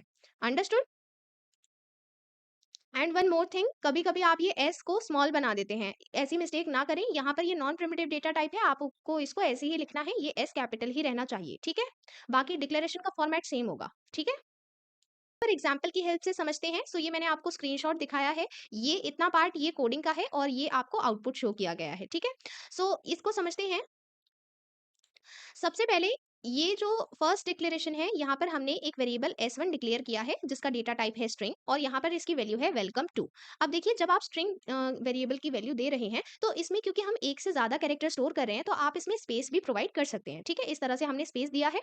सो यहाँ पर जब हमने ये स्पेस प्रोवाइड किया तो ये एज इट इज ही प्रिंट हो जाएगा, ठीक है, अगर हम इसको प्रिंट कर रहे हैं, ठीक है। देन ये नेक्स्ट स्ट्रिंग है s2, इसे हमने डिक्लेयर किया है और इनिशियलाइज किया है, इसकी वैल्यू लिखी है foc क्लासेस, ठीक है।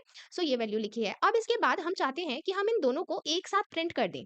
तो अब देखिए यहाँ पर एक मेन बात ये आपको ध्यान रखनी है, मैंने आपको प्रीवियस क्लास में भी बताया था कि जो प्लस ऑपरेटर होता है जब आप इसे नंबर्स के साथ यूज करते हैं, जैसे अगर आपने लिखा है 3+2, तो आपको पता है कि 3+2 की वैल्यू क्या होगी, 5 होगी, क्योंकि यहाँ पर आप प्लस को एडिशन के लिए यूज कर रहे हैं, ठीक है। तो जब भी नंबर्स के साथ यूज होता है तब तो ये एक एडिशन का ही काम करेगा, बट अगर ये यूज किया जा रहा है स्ट्रिंग के साथ या फिर स्ट्रिंग और नंबर के साथ, जैसा हमने प्रीवियस क्लास में एग्जांपल लिया था, तो वहां पर ये कंकैटिनेशन का काम करता है। कंकैटिनेशन मतलब क्या होता है, मतलब ज्वाइन करना, मतलब हम s1 के बाद s2 को ज्वाइन करना चाहते हैं, ठीक है। अब यहाँ पर ये system dot out dot print L हमने ऑलरेडी पढ़ा हुआ है, ये एक ऐसी जावा स्टेटमेंट है जिसकी हेल्प से हम आउटपुट में कुछ प्रिंट करते हैं, ठीक है। क्या प्रिंट करते हैं वो हम यहाँ ब्रैकेट्स के अंदर लिखते हैं। तो हमें यहाँ पर s1 और s2 इन दोनों की वैल्यूज को यहाँ पर आउटपुट में शो करना है। अब देखिए एक और इम्पोर्टेंट बात, हमने यहाँ पर S1 और S2 को डबल कोट्स में क्यों नहीं लिखा, क्योंकि हमें S1 इस तरह से S1 प्रिंट नहीं करना है, हमें ये प्रिंट नहीं करना है, हमें प्रिंट करनी है S1 की वैल्यू। अगर हमें S1 एज इट इज इस तरह से प्रिंट करना होता तो हम इसे डबल कोट्स में लिखते, क्योंकि जो डबल कोट्स में लिखा जाता है वो तो एज इट इज प्रिंट हो जाता है, बट हमें इसे डबल कोट्स में नहीं लिखना क्योंकि हमें इसे एज इट इज प्रिंट नहीं करना। तो हम इसको बिना डबल कोट्स के लिख रहे हैं क्योंकि हमें इसकी वैल्यू की रिक्वायरमेंट है, ठीक है। तो इसलिए हमने इसको बिना डबल कोट्स के लिखा। इसी तरह से प्लस लगाने के बाद हमने यहाँ पर लिखा है S2 क्योंकि हमें उसकी वैल्यू की रिक्वायरमेंट है। अब यहाँ पर आप ध्यान देंगे कि जब मैंने लिखा है S1 प्लस S2 तो भले ही यहाँ पर मैंने स्पेस प्रोवाइड किया है कोडिंग में, बट क्योंकि इस स्पेस को मैंने डबल कोट्स में मेंशन नहीं किया तो ये चीज प्रिंट नहीं हो पाएगी। क्यों? क्योंकि जब तक आप कोई भी चीज डबल कोट्स में नहीं लिखते या फिर उस चीज की अपनी वैल्यू नहीं होती तो वो प्रिंट नहीं होगी। तो यहाँ पर मैंने लिखा है S1 प्लस S2, तो ये S1 और S2 ज्वाइन होकर प्रिंट तो हो गए हैं, पर आपको इन दोनों के बीच कोई स्पेस नहीं मिला। क्यों नहीं मिला? क्योंकि वो आपने लिखा ही नहीं है। तो उसको लिखने के लिए अब हमने यहाँ पर दूसरी स्टेटमेंट लिखी। तो ये डिक्लेरेशन तो सेम है, पर हमने यहाँ पर क्या किया है, S1 और S2 के बीच में स्पेस ऐड करने के लिए ये सिंगल स्पेस लिटरल प्रोवाइड किया है। तो ये क्या है, ये बेसिकली हमने डबल कोट्स प्रोवाइड किए और उसके बीच में ब्लैंक स्पेस है। ये बताइए कि ये जो ब्लैंक स्पेस है क्या ये एज इट इज प्रिंट हो जाएगा? बिल्कुल, क्योंकि हमने सीखा है कि जो डबल कोट्स में प्रोवाइडेड होता है वो एज इट इज प्रिंट हो जाता है। तो सबसे पहले S1 को प्रिंट किया गया, ठीक है। फिर इसके बाद जो डबल कोट्स में है उसको प्रिंट किया जाएगा। अब डबल कोट्स में क्योंकि स्पेस है तो स्पेस ही प्रिंट हो गया है, ठीक है। और फिर इसके बाद यहाँ पर जो S2 की वैल्यू है वो प्रिंट हो गई है, ठीक है। Now let us proceed to the next topic, operators. Operators क्या होते हैं, जब हम प्रोग्रामिंग लैंग्वेज में कुछ स्पेशल सिंबल्स यूज करते हैं जिनके अपने स्पेसिफिक ऑपरेशन होते हैं। जैसे अगर हमने लिखा है A प्लस बी, तो आपको पता है कि हमें यहाँ पर ए वेरिएबल और बी वेरिएबल दोनों की वैल्यू को ऐड करना है। ये आपको कैसे पता चला कि ऐड करना है? एडिशन ऑपरेशन यहाँ पर अप्लाई होगा with the help of this operator. तो ऑपरेटर हमें ये बताते हैं कि यहाँ पर कौन सा ऑपरेशन परफॉर्म होगा। अंडरस्टूड? यहाँ पर हम चार टाइप के ऑपरेटर्स के बारे में पढ़ने वाले हैं। एरिथमेटिक ऑपरेटर्स वो होते हैं जिससे हम बेसिक मैथमेटिकल ऑपरेशन परफॉर्म करते हैं। देन रिलेशनल ऑपरेटर दो वैल्यूज को कंपेयर करते हैं और हमें ट्रू या फॉल्स में आंसर बताते हैं। देन असाइनमेंट ऑपरेटर्स, ये वैल्यू को असाइन करने के लिए यूज किए जाएंगे। कैसे असाइन करेंगे ये चीज हम एग्जांपल्स के साथ देखेंगे। देन लॉजिकल ऑपरेटर्स, ये लॉजिकली टेस्ट करते हैं कंडीशन को। अब चलिए इन सभी को डिटेल में एग्जांपल के साथ समझते हैं, तभी आपको सभी चीजें क्लियर हो पाएंगी।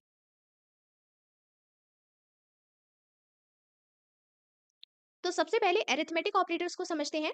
तो मैंने आपको बताया कि अरिथमेटिक ऑपरेटर्स की हेल्प से हम बेसिक ऑपरेशन परफॉर्म करते हैं, तो ये सभी होते हैं बेसिक ऑपरेशन। तो सबसे पहले है एडिशन। एडिशन का मतलब क्या है कि हमें दोनों वैल्यूज को ऐड करना है। तो अगर मैंने लिखा है a प्लस बी, मतलब दोनों की वैल्यूज को ऐड कर दिया जाएगा। तो ये एग्जाम्पल में हमने दो वेरिएबल कंसिडर किए हैं a एंड b, इन दोनों को पहले डिक्लेयर किया है और फिर इन्हें इनिशियलाइज किया है, ठीक है। a की वैल्यू है 20 और b की वैल्यू है 30, ठीक है। यही एग्जाम्पल के साथ हम सभी ऑपरेटर को समझने वाले हैं। तो यहाँ पर अगर हमने लिखा है a प्लस बी, तो इसकी वैल्यू हमें क्या मिलेगी, क्योंकि a की वैल्यू है 20 और b की वैल्यू है 30, तो 20 प्लस 30 हमें वैल्यू मिली है 50। इसके बाद नेक्स्ट है सब्ट्रैक्शन। यहाँ पर आपको ऑपरेटर का सिंबल इसलिए गिवन है क्योंकि जब आप कोई भी कोडिंग लिख रहे हैं तो वहां पर आपको ऑपरेटर का सिंबल ही यूज करना होगा, ठीक है।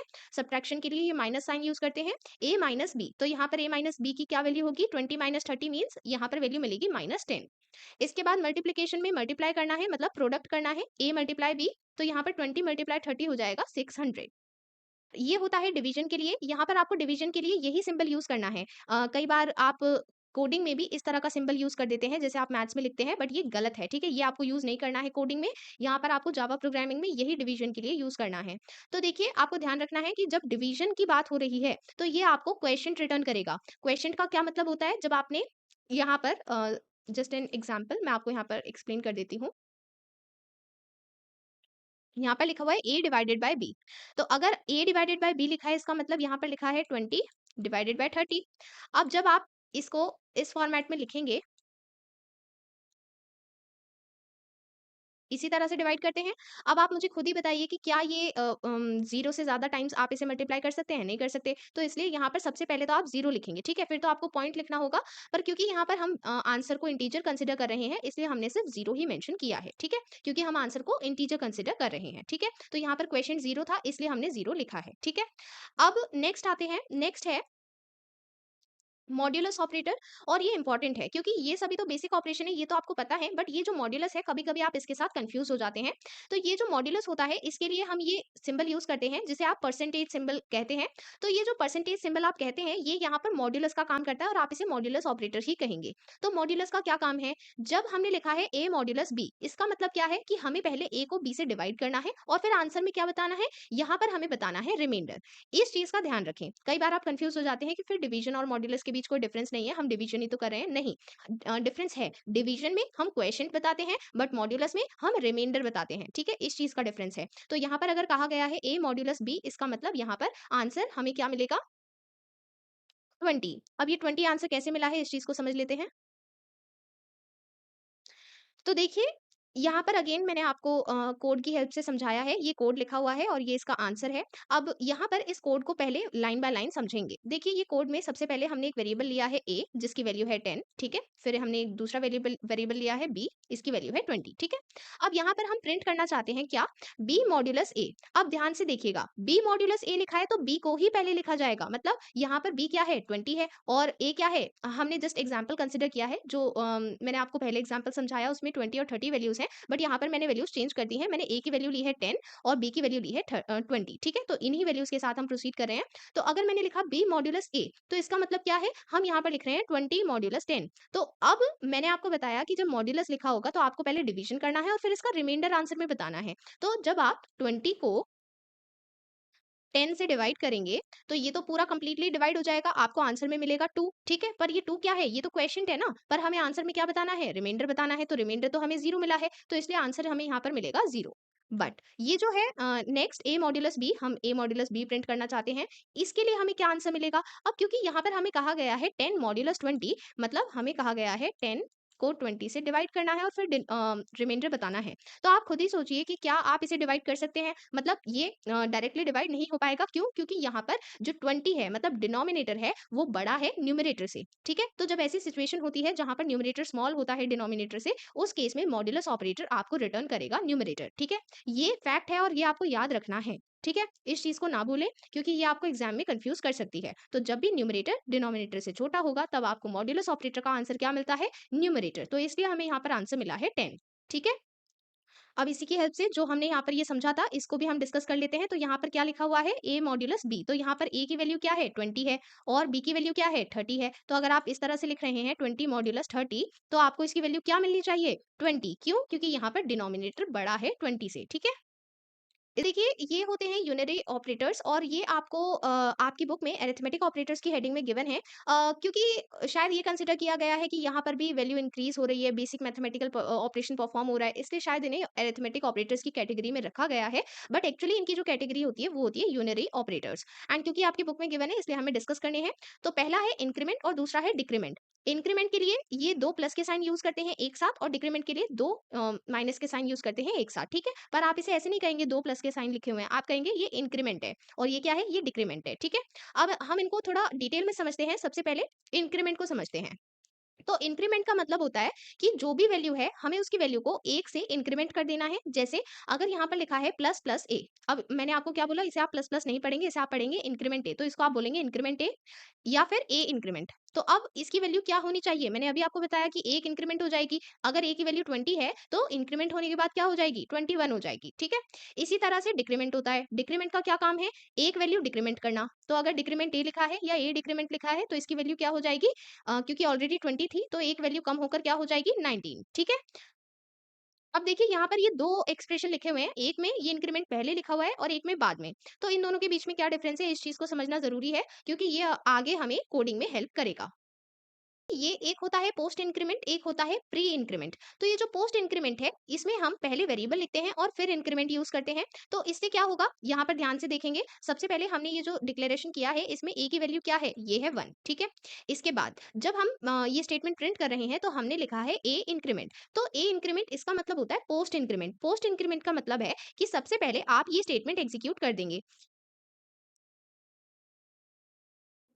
जब आप ये स्टेटमेंट एग्जीक्यूट कर रहे हैं, तब तक ए की वैल्यू वही रहेगी जो है, मतलब इसकी वैल्यू 1 ही रहेगी, तो ये वैल्यू 1 ही प्रिंट होकर मिली है। बट जब ये स्टेटमेंट एग्जीक्यूट हो चुकी है, उसके बाद ये वैल्यू इंक्रीमेंट हो जाएगी, मतलब यहाँ पर हो जाएगा 2, ठीक है? तो यहाँ पर जब हमने दोबारा से ये ए को प्रिंट किया है, तब हमें इसकी वैल्यू मिली है इंक्रीमेंट होकर 2, ठीक है? तो ऐसा क्यों मिला है? दोबारा समझिए, यहाँ पर जब हमने ए की इनिशियल वैल्यू लिखी, तो वो है 1, ठीक है? जब इनिशियल वैल्यू लिखेंगे और फिर उसके बाद हम यूज कर रहे हैं पोस्ट इंक्रीमेंट, तो पोस्ट इंक्रीमेंट का मतलब होता है कि एक बार तो इसकी वैल्यू ऐसे ही एग्जीक्यूट हो जाएगी जो एक्चुअल में है, ठीक है? तो हमें वही वैल्यू प्रिंट होकर मिल गई है। और जब ये एग्जीक्यूट हो चुका है, उसके बाद ये वैल्यू अब चेंज हो जाएगी। तो अब क्योंकि ये वैल्यू चेंज हो चुकी है, तो अब आप जब ये को प्रिंट करेंगे, तो आपको वैल्यू मिलेगी 2। Understood? Then next is pre increment. तो प्री का क्या मतलब है कि पहले से ही इंक्रीमेंट हो जाएगा। मतलब अगर हमने यहाँ पर प्री इंक्रीमेंट ए लिखा है, तो इसका मतलब है कि ये पहले ही इंक्रीमेंट कर देगा, मतलब 1 का पहले ही 2 बन जाएगा और तब जाकर ये एग्जीक्यूट होगा। और क्योंकि ये पहले ही एग्जीक्यूट हो चुका है, इसलिए अब ये बाद में चेंज नहीं होगा। तो ये अगर हम दोबारा से ए प्रिंट करके देखें, तो वो 2 ही है, ठीक है? Now let us proceed to relational operators. So relational operators के बारे में आपको एक चीज ध्यान रखनी है कि ये दो को कंपेयर करने के लिए यूज होगा। जैसे अगर हमें ए और बी की वैल्यू को कंपेयर करना है, अब इस कंपैरिजन का बेसिस क्या है, ये चीज हमें वो ऑपरेटर बताता है। फॉर एग्जाम्पल, अगर हमें चेक करना है कि गिवन वैल्यूज इक्वल हैं या फिर नहीं, तो यहाँ पर हम इक्वालिटी चेक करना चाहते हैं, तो इसलिए हम ये सिंबल यूज करते हैं। यहाँ पर इसी तरह से यूज करना है। ऐसा नहीं है कि आप सिर्फ एक इक्वल टू का सिंबल लगा देंगे, ये नहीं होगा, ये गलत होगा, क्योंकि ये दूसरा ऑपरेटर होता है, ठीक है? तो जो ऑपरेटर जैसे लिखा जा रहा है, आपको वैसे ही लिखना है। यहाँ पर इसको हम कहेंगे इक्वल टू ऑपरेटर। इसका काम है ये चेक करना कि दोनों वैल्यूज इक्वल होनी चाहिए। अगर इक्वल होंगी, तो हमें आंसर मिलेगा ट्रू। अब यहाँ पर 20 और 30 गिवन है, बट ये तो इक्वल नहीं है, तो हमें यहाँ पर आंसर में क्या मिला है? फॉल्स। इसके बाद नेक्स्ट है नॉट इक्वल टू। अब जिस तरह से इक्वल टू में हमने इक्वालिटी चेक की है, उस तरह से नॉट इक्वल टू में क्या चेक करेंगे कि इनइक्वालिटी होनी चाहिए, मतलब इक्वल नहीं होने चाहिए। तो यहाँ पर हमें ट्रू आंसर कब मिलता है? जब दोनों वैल्यूज इक्वल नहीं होंगी। इस चीज को बहुत ज्यादा ध्यान रखें, क्योंकि कई बार आप कंफ्यूज हो जाते हैं कि ये तो इक्वल थे ही नहीं, फिर हमें आंसर ट्रू कैसे मिला? क्योंकि यहाँ पर इस ऑपरेटर का यही काम है कि वो इनइक्वालिटी चेक करता है। अगर इनइक्वल होंगे, मतलब आपस में इक्वल नहीं है, तो हमें ट्रू मिलेगा, और अगर इक्वल होंगे तब फॉल्स मिलेगा, ठीक है? देन ग्रेटर देन, ये सिंबल तो आप मैथ्स में भी देखते हैं। तो ग्रेटर देन कब यूज करते हैं? जब ये वैल्यू इससे बड़ी होनी चाहिए, तब हमें ट्रू मिलेगा, और अगर नहीं है तो फॉल्स मिलेगा। Than less than. अब देखिए यहाँ पर आपने एक और चीज नोटिस की कि ये जो ऑपरेटर हमें गिवन है, हम इसी को बेसिस मानकर चल रहे हैं। मतलब हमें यहाँ पर यही चेक करना है, ए लेस देन बी। अगर ये चीज है तो ट्रू मिलेगा, और अगर नहीं है तब फॉल्स मिलेगा, ठीक है? इसी चीज को ध्यान रखेंगे। देन ग्रेटर देन और इक्वल टू, यहाँ पर चेक करेंगे कि ये वैल्यू गिवन वैल्यू से ग्रेटर होनी चाहिए या फिर उसके बराबर होनी चाहिए। देन लेस देन और इक्वल टू, मतलब यहाँ पर कम होनी चाहिए या फिर उसके बराबर होनी चाहिए, ठीक है? Now let us proceed to assignment operators. So assignment, यहाँ पर असाइन कीवर्ड ये इंडिकेट कर रहा है कि हम यहाँ पर वैल्यू असाइन करने की बात कर रहे हैं। तो यहाँ पर आपको सिंपली एक चीज ध्यान रखनी है कि जो भी चीज यहाँ पर लेफ्ट साइड में गिवन होगी, लेफ्ट साइड है ये वाली, ठीक है? ये है राइट साइड, ठीक है? मैं यहाँ पर लिख देती हूँ, ये है लेफ्ट और ये है राइट, ठीक है? आपकी बुक में थोड़ा सा अपोजिट गिवन है, जिस वजह से काफी सारे स्टूडेंट्स कंफ्यूज हो जाते हैं, बट यहाँ पर आपको सब कुछ क्लियर हो जाएगा, ठीक है? ध्यान से समझिएगा। ये है लेफ्ट साइड और ये है राइट साइड, ठीक है? अब देखिए, जो सिंपल असाइनमेंट होता है, इसका यूज तो अभी तक हम देखते ही आ रहे हैं। अगर मैंने लिखा है a इज इक्वल टू 20, अब इसे आप इज इक्वल टू नहीं पढ़ेंगे, क्यों? क्योंकि आपको पता है कि ये असाइनमेंट ऑपरेटर है, तो आप इसे कह सकते हैं a असाइनमेंट 20, ठीक है? अब यहाँ पर क्योंकि हमने a को वैल्यू असाइन की है 20, इसका मतलब जो वैल्यू राइट हैंड साइड होती है वो हम असाइन कर देते हैं लेफ्ट हैंड साइड को। यही सेम कंसेप्ट आपको इन सभी में अप्लाई करना है, ठीक है। तो यहाँ पर जैसे हमने लिखा है a असाइनमेंट b, तो यहाँ पर इसका मतलब क्या है कि हम b की वैल्यू को असाइन कर देंगे a को। इसका मतलब जो b की वैल्यू क्या थी 30 और a की वैल्यू क्या थी 20, पर हम a को वैल्यू किसकी असाइन कर रहे हैं b की। तो यहाँ पर b की वैल्यू है 30, तो मतलब a बन जाएगा 30। इतना clear is add and assignment. अब देखिए यहाँ पर बहुत ही सिंपल असाइनमेंट ऑपरेटर्स हैं। अगर हमने ऑलरेडी अरिथमेटिक ऑपरेटर्स को समझ लिया है तो हमारे लिए ये समझना और भी आसान है। यहाँ पर अगर लिखा है ऐड एंड असाइनमेंट, तो इसका मतलब क्या है कि हमें सबसे पहले ऐड करना होगा और फिर हम वैल्यू को असाइन करेंगे। जैसे अगर यहाँ पर लिखा है ए ऐड एंड असाइनमेंट बी, इसको आप ऐड एंड असाइनमेंट पढ़ेंगे, ठीक है। सो ए ऐड एंड असाइनमेंट बी का क्या मतलब है कि सबसे पहले आपको ए और बी को ऐड करना है, ठीक है, क्योंकि सबसे पहले ऐड लिखा हुआ है, ठीक है, इसलिए सबसे पहले हम ऐड करेंगे। तो दोनों का एडिशन किया। अब जो हमें आंसर में मिला है वो वैल्यू हम असाइन कर देंगे लेफ्ट हैंड साइड को, ठीक है। तो यहाँ पर a को कौन सी वैल्यू असाइन होगी a प्लस बी। तो यहाँ पर a प्लस बी की क्या वैल्यू है 50, तो a की वैल्यू हो जाएगी 50। सिमिलरली सब्ट्रैक्ट एंड असाइनमेंट, यहाँ पर सबसे पहले क्या करना होगा, हमें a माइनस बी मतलब सब्ट्रैक्शन करना होगा और फिर जो वैल्यू मिलेगी उसको a को असाइन करना होगा। तो यहाँ पर वैल्यू a को असाइन हो जाएगी -10। देन मल्टीप्लाई एंड असाइनमेंट, इसका क्या काम है, सबसे पहले ये मल्टीप्लाई करता है। तो अगर हमने लिखा है a multiply and assignment b, तो सबसे पहले a को b से मल्टीप्लाई किया जाएगा और फिर ये वैल्यू असाइन की जाएगी, ठीक है। एंड यस, ये जो मैंने स्टेप्स यहाँ पर लिखे हैं ये आपकी एक्सप्लेनेशन के लिए हैं, आपकी अंडरस्टैंडिंग के लिए हैं, तो इनको एग्जाम में मेंशन ना करें। आपसे इसकी वैल्यू पूछी गई है, आपको डायरेक्टली उसकी वैल्यू मेंशन करनी है, ठीक है। ये सिर्फ आपकी अंडरस्टैंडिंग के लिए है कि ये किस तरह से काम करता है, ओके। सो यहाँ पर मल्टीप्लाई होने के बाद आपको वैल्यू असाइन की जाएगी a को 600, ओके। इसके बाद डिवाइड एंड असाइनमेंट, सबसे पहले डिवाइड कर देंगे a डिवाइडेड बाय b और फिर वो वैल्यू असाइन कर देंगे a को, ठीक है। और यहाँ पर a को ही वैल्यू क्यों असाइन कर रहे हैं, b को वैल्यू असाइन क्यों नहीं कर रहे, ये भी एक क्वेश्चन है। तो क्योंकि a लेफ्ट हैंड साइड में लिखा है इसलिए a को असाइन कर रहे हैं। अगर यहाँ पर लिखा होता इस तरह से b divide and assignment a, अगर इस तरह से लिखा होता तो हम b को वैल्यू असाइन करते b डिवाइडेड बाय a की वैल्यू, ठीक है। सो आपको ये ध्यान रखना है कि लेफ्ट हैंड साइड में क्या लिखा है, ठीक है, उसी के अकॉर्डिंग वैल्यू असाइन होती है। देन मॉड्यूलस एंड असाइनमेंट, इसमें पहले मॉड्यूलस करेंगे मतलब a मॉड्यूलस b करेंगे और फिर वो वैल्यू असाइन कर देंगे a को, ठीक है। तो यहाँ पर वैल्यू असाइन हो जाएगी 20, ओके।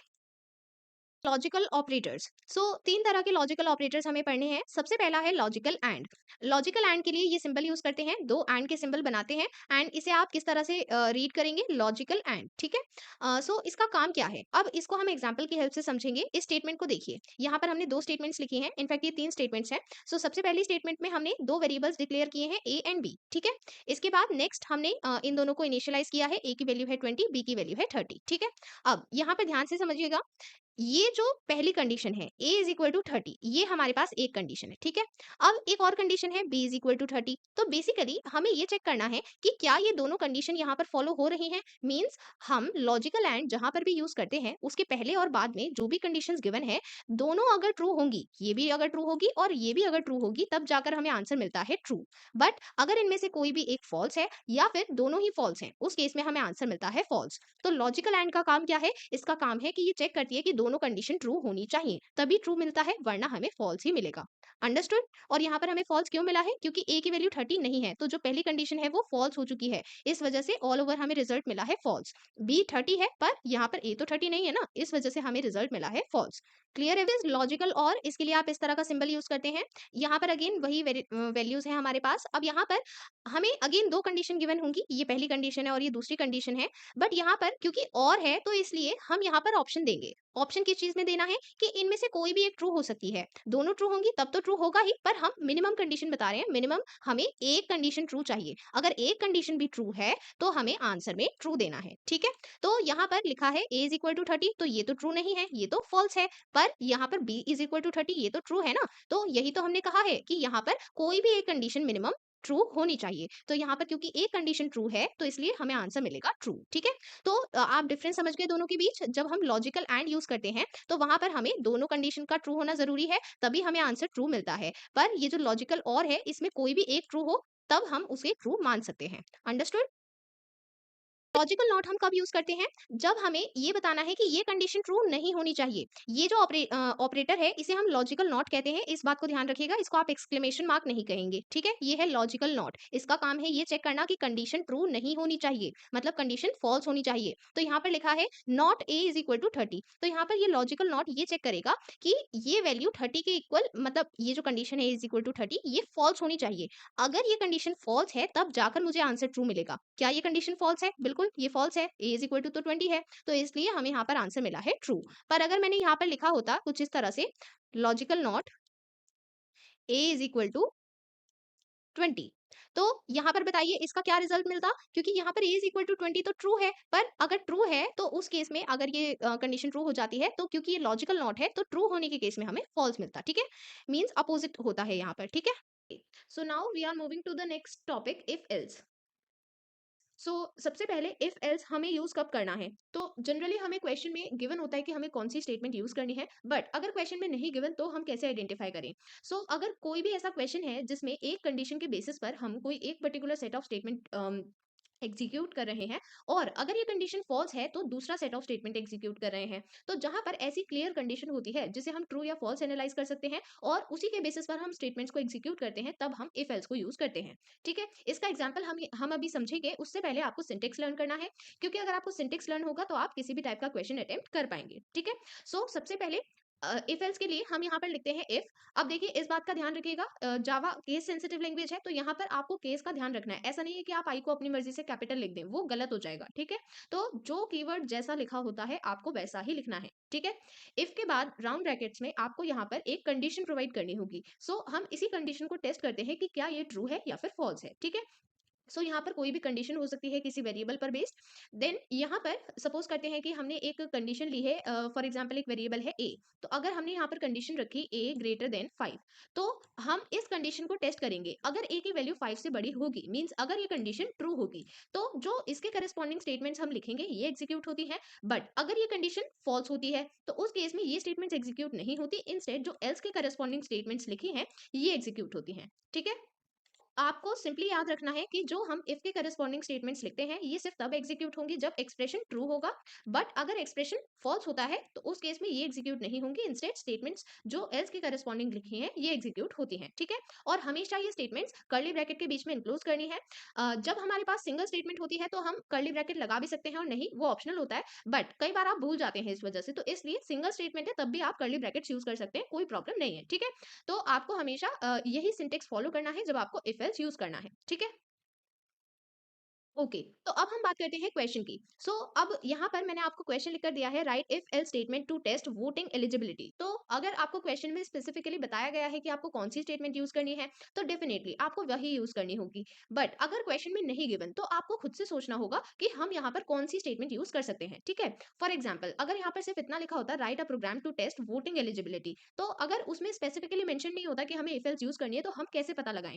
तो देखिए यहाँ पर लिखा है वोटिंग एलिजिबिलिटी, तो आपको इस चीज में थोड़ा सा अपना लॉजिक अप्लाई करना है एंड कॉमन सेंस अप्लाई करना है कि अगर हम वोटिंग एलिजिबिलिटी चेक करें तो कैसे चेक करेंगे? तो हमें पता है कि अगर कोई भी वोटर एलिजिबल है, इसका मतलब या तो वो 18 ईयर्स का है या फिर 18 ईयर्स से ज्यादा है, राइट? तो हमें यहाँ पर एक कंडीशन पता है कि अगर आपको वोटिंग के लिए एलिजिबल होना है, so your age should be greater than और इक्वल टू 18, राइट? तो यहाँ पर हमें सबसे पहले एक वेरिएबल की रिक्वायरमेंट है, एज। तो सबसे पहले हम यहाँ पर एक वेरिएबल लिखेंगे एज, एंड यहाँ पर एज एक नंबर होगा तो इसलिए हमने इसको डेटा टाइप असाइन किया है int. Then assignment operator, and हमने यहाँ पर इसको वैल्यू असाइन की है 10। Then semicolon. इस क्वेश्चन में कहीं पर ये स्पेसिफाइड नहीं है कि हमें यूजर से इनपुट एक्सेप्ट करना है, अदरवाइज हम यूजर से इनपुट भी एक्सेप्ट कर सकते हैं, जिसके लिए हम स्टेटमेंट्स आगे की क्लासेस में देखेंगे, ओके? जब हमें यूजर से इनपुट एक्सेप्ट करना होगा, यहाँ पर हम अपनी तरफ से वैल्यू प्रोवाइड कर रहे हैं, ठीक है? एंड ये हमने कौन सी स्टेटमेंट लिखी है? ये है वेरिएबल डिक्लेरेशन एंड इनिशियलाइजेशन, ठीक है? अब हमें इफ एल्स स्टेटमेंट लिखना स्टार्ट करना है, तो जो सिंटेक्स अभी हमने लर्न किया था वही हम फॉलो करेंगे। सबसे पहले इफ कीवर्ड, इसके बाद राउंड ब्रैकेट्स में हम क्या बताते हैं? Expression, the test condition. यहाँ पे टेस्ट कंडीशन क्या है? हमें ये टेस्ट करना है कि एज 18 या फिर उससे ज्यादा होनी चाहिए, तो उस चीज को हम यहाँ पर एक कंडीशन की तरह लिखेंगे, एज ग्रेटर देन और इक्वल टू 18, ठीक है? तो यही वो कंडीशन है जिसे हमें टेस्ट करना है, ठीक है? तो अगर ये एक्सप्रेशन, ये कंडीशन ट्रू होती है तो उस केस में हमें क्या करना है? तो वो जो स्टेटमेंट्स एग्जीक्यूट होंगी उस केस के लिए हम यहाँ पर सबसे पहले कर्ली ब्रैकेट लगाएंगे।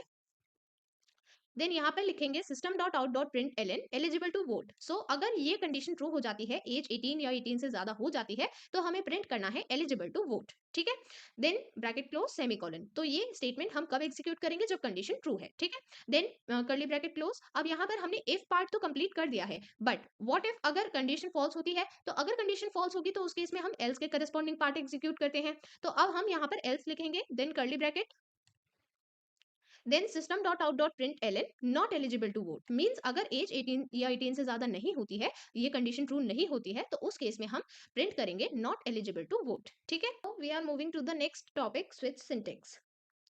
सो सबसे पहले आपको यहाँ पर सिंटेक्स लर्न करना होगा। एंड स्विच हम कब यूज करते हैं, जब हमारे पास काफी पॉसिबल वैल्यूज हो सकती हैं। फॉर एग्जांपल अगर मैंने कहा है कि मुझे डे नंबर के करस्पॉन्डिंग डे नेम प्रिंट करना है। फॉर एग्जांपल अगर मैं कहती हूँ डे 1 तो आपको प्रिंट करना है संडे, डे 2 तो आपको प्रिंट करना है मंडे। तो अब आपको पता है कि वीक में सिर्फ 7 डेज होंगे, तो उस केस में आपको पता है कि आपके पास 7 टाइप्स ऑफ वैल्यूज होंगी, 1 से लेकर 7 तक। तो उस केस में हम इफ एल्स का यूज नहीं करेंगे, क्योंकि हमें काफी सारी स्टेटमेंट्स लिखनी होंगी इफ एल्स के केस में। बट यहाँ पर हम सिंपली क्या करेंगे, स्विच स्टेटमेंट का यूज करेंगे।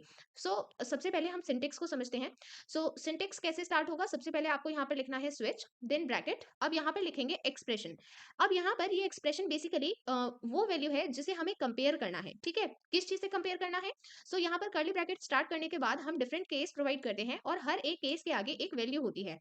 लाइक यहाँ पर हो सकता है 1 2 3 इस तरह से कोई वैल्यू हो, तो यहाँ पर बाइट, शॉर्ट, इंट, कैर, इन चारों टाइप में से कोई वैल्यू हो सकती है। ठीक है, सो यहाँ पर जो भी वैल्यू है हम उसको कंपेयर करते हैं इस एक्सप्रेशन के साथ। सो अगर ये वैल्यू मैच करती है तो इसके करस्पॉन्डिंग स्टेटमेंट को एग्जीक्यूट किया जाएगा, और अगर नहीं करती है तो फिर हम आगे बढ़ेंगे, आगे चेक करेंगे। ठीक है, और यहाँ पर हमेशा याद रखें जो फॉर्मेट है इसमें सबसे पहले आपको केस कीवर्ड लिखना होगा, देन जो फर्स्ट वैल्यू जिसे आप मैच करना चाहते हैं, देन कॉलन, इसके बाद स्टेटमेंट्स। ये वो स्टेटमेंट है जो कब एग्जीक्यूट होगी, जब ये वैल्यू मैच हुई है। ठीक है, इसके बाद सेमीकोलन, स्टेटमेंट कंप्लीट होने के बाद, देन यहाँ पर हम यूज करते हैं ब्रेक स्टेटमेंट। ये यूज करना इंपॉर्टेंट है, अदरवाइज भले ही ये वैल्यू मैच हो जाए बट ये स्टेटमेंट एग्जीक्यूट नहीं हो पाएगी अगर आपने यहाँ पर ब्रेक स्टेटमेंट यूज नहीं किया तो। ठीक है, सो इसलिए ब्रेक स्टेटमेंट यूज करना जरूरी है। ठीक है, इसके बाद जितने केस आपको प्रोवाइड करने हैं सभी केस आप यहाँ पर लिख देंगे, followed by a break statement.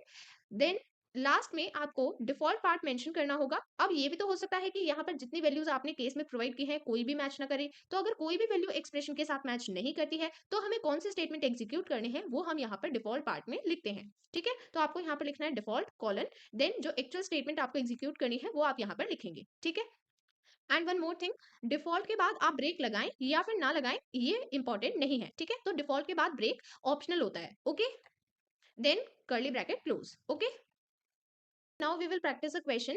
So we have to complete the following code in Java that prints the number either 0 or 1 in words. तो यहाँ पर हमें क्वेश्चन में ही बता दिया गया है कि हमें क्या करना है, हमारा इस प्रोग्राम को लिखने का मोटिव क्या है। सो हमें 0 या 1 इस नंबर को वर्ड्स में प्रिंट करना है। ठीक है, तो सबसे पहले हम प्रोग्राम को समझेंगे। हमें यहाँ पर 3 fill in the blanks given है, हमें इन्हें फिल करना है। ठीक है, तो यहाँ पर सबसे पहले है क्लास स्टेटमेंट, इसके बाद नेक्स्ट है main method, then next is यहाँ पर हमने एक वेरिएबल इनिशियलाइज किया है नंबर जिसकी वैल्यू है 0। ठीक है, अब यहाँ पर अगर हम इस फॉर्मेट को ध्यान से देखें, इसमें केस लिखे हुए हैं, तो इसका मतलब ये हम स्विच स्टेटमेंट की बात कर रहे हैं। तो यहाँ पर फर्स्ट फिलअप में क्या आना चाहिए, स्विच। ठीक है, इसके बाद यहाँ पर हम नंबर इसको एक्सप्रेशन मान रहे हैं, मींस हम इसी को कंपेयर करने वाले हैं। ठीक है, फिर ब्रैकेट स्टार्ट करेंगे। अब यहाँ पर हमने दो केस प्रोवाइड किए हैं, केस 0 मतलब जब ये वैल्यू 0 होगी, और दूसरा जब ये वैल्यू 1 होगी। ठीक है, तो अगर ये 0 है तो हमें प्रिंट करना है 0। देन मैंने आपको बताया था हर एक केस के बाद आपको कौन सी स्टेटमेंट यूज करनी है, ब्रेक स्टेटमेंट। तो यहाँ पर क्या आएगा, ब्रेक। देन नेक्स्ट केस, यहाँ पर अगेन हमें ब्रेक यूज करना होगा। ओके, अब यहाँ पर क्योंकि क्वेश्चन यही कह रहा था कि हमें यहाँ पर 0 या 1 को वर्ड्स में प्रिंट करना है, तो वो तो हमने यहाँ पर अपना काम कंप्लीट कर दिया है। अब हमें नेक्स्ट जब देखना है तो यहाँ पर कोई केस तो आएगा नहीं, क्योंकि केस तो दोनों हमने लिस्ट कर दिए हैं। तो यहाँ पर क्या आएगा, यहाँ पर आएगा डिफॉल्ट पार्ट। ठीक है, तो हम यहाँ पर लिखेंगे डिफॉल्ट। सो यहाँ पर हमें 3 fill in the blanks given थे, तो क्या क्या आंसर होंगे, स्विच, ब्रेक एंड डिफॉल्ट। ठीक है, okay, now the next question, what will be the output of the following code if value of variable a is 1। तो यहाँ पर सबसे पहले हमें ये स्विच स्टेटमेंट गिवन है एंड पूरा प्रोग्राम हमें यहाँ पर गिवन है, हमें इसका आउटपुट बताना है। सो यहाँ पर हम a की वैल्यू को कंपेयर करने वाले हैं विद 0 1 2 3, एंड हमें क्वेश्चन में गिवन है कि वेरिएबल a की वैल्यू 1 है। ठीक है, अब अगर वेरिएबल a की वैल्यू 1 है तो जब हम 0 से कंपेयर करेंगे तो ये मैच नहीं करेगा। सो फर्स्ट केस जिसमें वैल्यू 0 है वो मैच नहीं करा। देन नेक्स्ट केस जिसमें वैल्यू वैल्यू 1 है ये मैच तो करेगा, बट यहाँ पर हम इस स्टेटमेंट को एग्जीक्यूट नहीं कर पाएंगे। क्यों? क्योंकि यहाँ पर ब्रेक स्टेटमेंट नहीं गिवन, और जब ब्रेक स्टेटमेंट गिवन नहीं होती है तो यहाँ पर हम नेक्स्ट स्टेटमेंट पर आ जाएंगे और तब तक नहीं रुकेंगे जब तक हमें ब्रेक स्टेटमेंट नहीं मिलेगी। तो यहाँ पर हमें ब्रेक स्टेटमेंट मिल गई है नेक्स्ट केस में। सो यहाँ पर जो स्टेटमेंट एग्जीक्यूट होगी वो है केस 2 के करस्पॉन्डिंग जो स्टेटमेंट है, ठीक है। सो यहाँ पर भले ही वैल्यू 1 के साथ मैच हो रही है, बट क्योंकि इसके आगे ब्रेक नहीं गिवन, इसलिए यहाँ पर हमें आंसर क्या मिलेगा, आउटपुट क्या मिलेगा, ऑरेंज, ठीक है। So this will be the output. While loop में सबसे पहले जो हमें ध्यान रखनी है बात, क्योंकि हम कभी कभी कंफ्यूज हो जाते हैं व्हाइल और डू व्हाइल में। सो व्हाइल में हमेशा याद रखें, in the while statement we evaluate the test condition before executing the body. Means हमें सबसे पहले कंडीशन टेस्ट करनी है और उसके बाद स्टेटमेंट्स को एग्जीक्यूट करते हैं on the behalf of true और फॉल्स ऑफ कंडीशन, ठीक है। तो यहाँ पर सिंटेक्स कैसे लिखना है, सबसे पहले हम लिखेंगे व्हाइल कीवर्ड, इसके बाद राउंड ब्रैकेट में हमें एक कंडीशन लिखनी है जिसको हम टेस्ट करते हैं कि ये ट्रू है या फिर false, then round bracket close. अब इसके बाद कर्ली ब्रैकेट्स के अंदर वो स्टेटमेंट्स लिखी जाएंगी जो कब एग्जीक्यूट होती है, जब कंडीशन ट्रू होगी, okay. Then curly bracket close. So यहाँ पर सिंटेक्स तो सिंपल है, राइट। एक बार इसकी वर्किंग को भी समझेंगे, क्योंकि हमें कई बार ऐसा क्वेश्चन पूछा जाता है on the behalf of entry control और एग्जिट कंट्रोल लूप। सो इसके लिए हमें ये समझना जरूरी है कि व्हाइल लूप कैसे वर्क करता है। तो देखिए, हमेशा याद रखना है कि व्हाइल लूप में हमेशा पहले कंडीशन चेक की जाएगी, ठीक है। फर्स्ट स्टेप होगा कि हमें कंडीशन चेक करनी है, ओके। सो अगर हम कंडीशन चेक कर रहे हैं तो दो पॉसिबिलिटीज है, या तो कंडीशन ट्रू होगी या फिर फॉल्स होगी। सो अगर कंडीशन फॉल्स होती है तो हम लूप को एग्जिट करते हैं। मींस जो बॉडी ऑफ स्टेटमेंट है हम उसमें एंटर नहीं करेंगे, ठीक है। हमें स्टेटमेंट्स एग्जीक्यूट नहीं करनी, हम लूप से बाहर आ जाएंगे, ठीक है। कब? जब ये कंडीशन फॉल्स होती है, ओके। बट अगर कंडीशन ट्रू होती है तो उस केस में हमें स्टेटमेंट्स को एग्जीक्यूट करना है। ये हमारा सेकंड स्टेप होगा, कब? जब हमारी कंडीशन ट्रू है, ठीक है। सो अगर ये कंडीशन ट्रू है, हमने स्टेटमेंट्स को एग्जीक्यूट किया है, इसके बाद क्या करना है, इसके बाद हम वापस से जाएंगे कंडीशन को टेस्ट करने। अगर इस बार फिर से कंडीशन ट्रू होती है तो हम यही प्रोसेस रिपीट करते रहेंगे, और जैसे ही ये कंडीशन फॉल्स होती है हम वहीं पर रुक जाएंगे, ठीक है। तो हमें सिंपली इतना याद रखना है कि अगर कंडीशन ट्रू है तो हमें स्टेटमेंट्स एग्जीक्यूट करने हैं, ठीक है। स्टेटमेंट्स एग्जीक्यूट करने के बाद वापस से कंडीशन को चेक करेंगे कि ये ट्रू है या फिर फॉल्स है। अगर ट्रू है तो यही पैटर्न फॉलो होता रहेगा, और कब तक होता रहेगा, जब तक ये कंडीशन फॉल्स नहीं होगी। जैसे ही कंडीशन फॉल्स होगी हम लूप से एग्जिट कर जाएंगे, मीन्स हम लूप के बाहर आ जाएंगे। Is it plan to print first 100 natural numbers using while loop? हमें क्वेश्चन में क्या गिवन है, हम क्वेश्चन के कीवर्ड्स पर ध्यान देंगे। हमें ये गिवन है कि हमें व्हाइल लूप यूज करना है। जब क्वेश्चन में गिवन होगा तब आपको वही इंस्ट्रक्शन फॉलो करना है, ठीक है।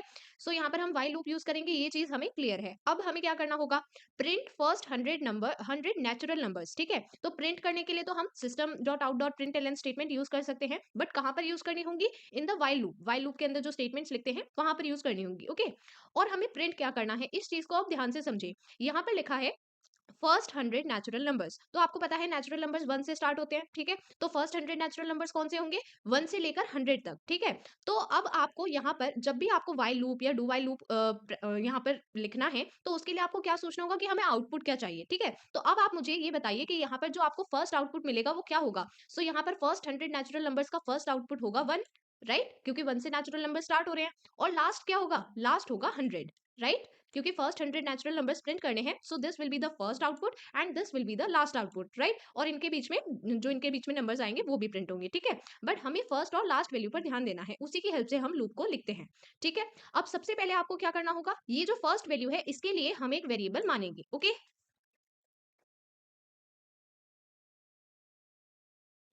सो यहाँ पर सबसे पहले जो 1 है वो हम एक वेरिएबल की फॉर्म में रख रहे हैं। अब वेरिएबल की फॉर्म में रखने का एक रीजन है, मुझे पता है कि ये 1 हर बार चेंज हो जाएगा, पहले 1 होगा, फिर 2 होगा, फिर 3 होगा, तो ये बार बार अपनी वैल्यू को चेंज करेगा। और हम जानते हैं कि अगर हमें वैल्यू को बार बार प्रोग्राम एग्जीक्यूशन के टाइम चेंज करना है तो उसके लिए हम एक वेरिएबल डिक्लेयर करते हैं, राइट। सो वेरिएबल कैसे डिक्लेयर करते हैं, सबसे पहले लिखते हैं उसका डेटा टाइप इंट, इसके बाद उसका नेम लिखते हैं, यहाँ पर कोई भी वैलिड नेम लिख सकते हैं, देन असाइनमेंट ऑपरेटर लगाते हैं और यहाँ पर लिखते हैं उसकी वैल्यू, ठीक है। ये इनिशियलाइजेशन है, यहाँ पर हम फर्स्ट वैल्यू लिख रहे हैं, ठीक है। तो हमें 1 से स्टार्ट करना है, इसलिए हमने यहाँ पर वैल्यू 1 लिखी है। Is it clear now, okay. इसके बाद सेमीकोलन, अब हमें व्हाइल लूप स्टार्ट करना है, तो सिंटेक्स को फॉलो करेंगे। मैंने बताया था सबसे पहले हम क्या लिखते हैं, व्हाइल कीवर्ड। इसके बाद क्या लिखते हैं, राउंड ब्रैकेट में हमें एक टेस्ट कंडीशन लिखनी है, राइट। अब इस टेस्ट कंडीशन के लिए मैंने आपको बताया कि आपको ये ध्यान करना है कि फर्स्ट आउटपुट कौन सा है और लास्ट आउटपुट कौन सा है। सो लास्ट आउटपुट है 100, ठीक है, हमें 100 से आगे नहीं जाना, तो 100 लिमिट है, ठीक है। तो लिमिट के बेसिस पर ही हम यहाँ पर कंडीशन लिखते हैं। So what is the limit, number less than और इक्वल टू 100, मतलब हमें 100 के आगे नहीं जाना, बट हम 100 तक जा सकते हैं, ठीक है। और उससे पहले जितने नंबर्स हैं वो सभी भी प्रिंट करेंगे, तो इसलिए ये कंडीशन रखनी होगी, नंबर लेस देन और equal to 100, then bracket close, ठीक है। तो हमने कंडीशन लिख दी है। इसके बाद क्या करते हैं, अब हम यहाँ पर कर्ली ब्रैकेट स्टार्ट करेंगे, ठीक है। कर्ली ब्रैकेट के बाद यहाँ पर हमें लिखनी है स्टेटमेंट। तो प्रिंट गिवन है, हमें क्वेश्चन में गिवन है प्रिंट फर्स्ट 100 नेचुरल नंबर्स। तो प्रिंट का मतलब हमें यूज करना है system dot out dot print L, ठीक है। अब इसके अंदर हमें बताना होगा कि हमें एग्जैक्टली प्रिंट करना क्या है, ठीक है। सो देखिए, आप इस चीज में कई बार गलती कर देते हैं। आप जैसे यहाँ पर वेरिएबल है तो आप इसको कई बार ना डबल कोट्स में लिख देते हैं, but that is wrong. Why, because अगर आपने किसी भी वैल्यू को डबल कोट्स में लिख दिया तो फिर उसको स्ट्रिंग की तरह ट्रीट किया जाएगा और वो एज इट इज प्रिंट हो जाएगा, ठीक है। उसकी वैल्यू प्रिंट नहीं हो पाएगी। अगर आपको एक वेरिएबल यूज करना है, एक वेरिएबल की वैल्यू को प्रिंट करना है, तो आपको उसे बिना डबल कोट्स के लिखना होगा। Okay, then bracket close semicolon. Okay, so यहाँ तक तो हम समझ गए। अब देखिए एक बार जहां तक हमने लिखा है इसके बेसिस पर हम देखते हैं। तो जैसे सबसे पहले वैल्यू है 1, ठीक है, हमने 1 को टेस्ट किया, 1 लेस देन और इक्वल टू 100, हमें आंसर मिला ट्रू। तो जब ट्रू मिलता है तो हम इस स्टेटमेंट को एग्जीक्यूट कर देंगे, तो मतलब यहाँ पर 1 प्रिंट हो जाएगा। बट 1 प्रिंट होने के बाद अब हम इस 1 को कैसे चेंज करें, क्योंकि अगर हम 1 को ही टेस्ट करेंगे, 1 लेस देन और इक्वल टू 100 हमने दोबारा टेस्ट किया, तो ये तो हमेशा ट्रू आता रहेगा। तो हमें एक ऐसा स्टेप लिखना होगा जिसकी हेल्प से ये जो नंबर वेरिएबल है इसकी वैल्यू इंक्रीमेंट हो, ठीक है। तो इसके लिए हम यहाँ पर इंक्रीमेंट स्टेप लिखेंगे, जिसके लिए हमने लिखा है नंबर इंक्रीमेंट, ठीक है। ये जो दो प्लस के साइन एक साथ लिखे हैं इसे हम कहते हैं इंक्रीमेंट, ठीक है। तो इंक्रीमेंट का मतलब होता है कि यहाँ पर वैल्यू 1 टाइम इंक्रीज कर जाएगी। Okay, then semicolon, and finally हमने दोनों स्टेटमेंट्स लिख दिए हैं। इसके बाद हम ब्रैकेट क्लोज कर देंगे। ओके, सो टेल, सो हम इसे स्टेप बाय स्टेप देखेंगे। सबसे पहले हमें क्लास स्टेटमेंट गिवन है, इसके बाद मेन मेथड। अब मेन मेथड में जो स्टेटमेंट्स है हमें इन्हें सॉल्व करना है और आउटपुट बताना है। ओके, सबसे पहले हमें गिवन है नम वेरिएबल है, इसकी वैल्यू है 5, ठीक है। अब यहाँ पर कंडीशन जो वाइल में लिखी हुई है, हम क्या करते हैं, किस तरह से प्रोसीड करते हैं, सबसे पहले हम इसे टेस्ट करते हैं, ट्रू और false. So tell me 5 greater than 1, is it true और false, it is true, right. 5 1 से बड़ा है, इट इज ट्रू। सो अगर ये कंडीशन ट्रू होती है तो हम क्या करते हैं, स्टेटमेंट्स में प्रोसीड करते हैं, ठीक है। हम यहाँ पर लिखेंगे system dot out dot print L. So ये स्टेटमेंट किस लिए लिखते हैं, डिस्प्ले करने के लिए। तो मतलब अब जो हमें आउटपुट में लिखना है वो अब हमें यहाँ पर बताया जा रहा है। तो सबसे पहले आपको यहाँ पर 2 स्टार सिंबल प्रिंट करने हैं, ठीक है। इसके बाद अब ये प्लस साइन का क्या मतलब है, यहाँ पर जब भी स्ट्रिंग के साथ प्लस साइन यूज होता है, ये होता है कंकैटिनेशन के लिए, ठीक है। Concatenation means joining. तो आपको इस सिंबल के आगे ये एक्चुअल वैल्यू ज्वाइन करनी है, ठीक है, एक साथ लिखनी है। ओके, जब हम सबसे पहले नम मल्टीप्लाई नम को सॉल्व करेंगे, यहाँ पर नम की वैल्यू क्या है, 5 है, और फिर से नम की वैल्यू क्या है, 5 है। 5 मल्टीप्लाई 5 का कितना आंसर मिलेगा, 25, राइट। अब जब 25 आंसर मिल जाएगा, ये चीज तो हम यहाँ पर प्रिंट कर देंगे, राइट।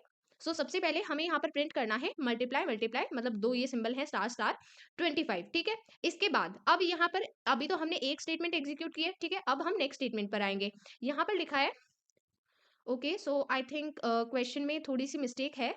यहाँ पर हमें नम और इसमें प्री इंक्रीमेंट लगा दीजिए यहाँ पर, ठीक है, सॉरी प्री डिक्रीमेंट। यहाँ पर ये साइन मिसिंग है, कोई बात नहीं, आप यहाँ पर ऐड कर लेंगे, ठीक है। इस क्वेश्चन में यहाँ पर डिक्रीमेंट साइन गिवन है नम के पहले, मतलब प्री डिक्रीमेंट यहाँ पर आपको करना है, ठीक है। तो अगर प्री डिक्रीमेंट गिवन है, इसका मतलब क्या है कि जो वैल्यू 5 थी, यहाँ पर शुरू में हमें इनिशियल वैल्यू क्या गिवन है, 5, तो डिक्रीमेंट के बाद वो क्या हो जाएगी, 4, राइट। तो अब हम 4 के साथ टेस्ट करेंगे, 4 ग्रेटर देन 1। 4 ग्रेटर देन 1, ये अगेन हमें ट्रू मिलेगा। ट्रू मिलेगा तो फिर से हम इसका आंसर लिखेंगे, तो स्टार स्टार फिर से प्रिंट होगा, और नम मल्टीप्लाई नम, मतलब 4 मल्टीप्लाई 4 की क्या वैल्यू आएगी, यहाँ पर वैल्यू आएगी 16। इसके बाद यहाँ पर प्री डिक्रीमेंट, ठीक है। अब फिर से डिक्रीमेंट करेंगे, वैल्यू हो गई थी 4, अब 4 जब दोबारा डिक्रीमेंट करेंगे तो क्या हो जाएगा, 3 हो जाएगा, राइट। अब 3 को टेस्ट करेंगे, 3 ग्रेटर देन 1, बिल्कुल सही है। तो इस केस में 3 मल्टीप्लाई 3, तो यहाँ पर प्रिंट हो जाएगा स्टार स्टार 9, ठीक है। इसके बाद फिर से डिक्रीमेंट करना है। अब यहाँ पर जो वैल्यू 3 थी वो 2 हो जाएगी। अब हम 2 को टेस्ट करेंगे, 2 ग्रेटर देन 1, अभी भी ये कंडीशन ट्रू है, ठीक है। तो फिर से हम यहाँ पर प्रिंट करेंगे 2 मल्टीप्लाई 2, तो यहाँ पर प्रिंट करेंगे स्टार स्टार 4, ठीक है। अब जब हम 2 को डिक्रीमेंट करेंगे, यहाँ पर जब 2 को डिक्रीमेंट करेंगे तो 2 बन जाएगा 1, और जब हम टेस्ट करेंगे 1 ग्रेटर देन 1, तो अब की बार हमें कंडीशन फॉल्स मिलेगी, राइट। और जब कंडीशन फॉल्स मिलती है तो हम क्या करते हैं, हम लूप के बाहर आ जाते हैं, ठीक है। सो यहीं पर ये लूप स्टॉप हो जाएगा, तो हमें ये आउटपुट मिलेगा, ओके। एंड यहाँ पर हमने हर एक स्टेटमेंट को नेक्स्ट लाइन में क्यों प्रिंट किया है, ये चीज मैंने आपको कल एक्सप्लेन की थी। जब हम प्रिंट एलएन यूज करते हैं तो यहाँ पर जो नेक्स्ट स्टेटमेंट होगी वो नेक्स्ट लाइन में आएगी, ओके। Now coming to the next topic, do while. So अभी तक हमने वाइल को समझा, अब डू वाइल समझना बहुत आसान है क्योंकि वो जस्ट उसका रिवर्स है।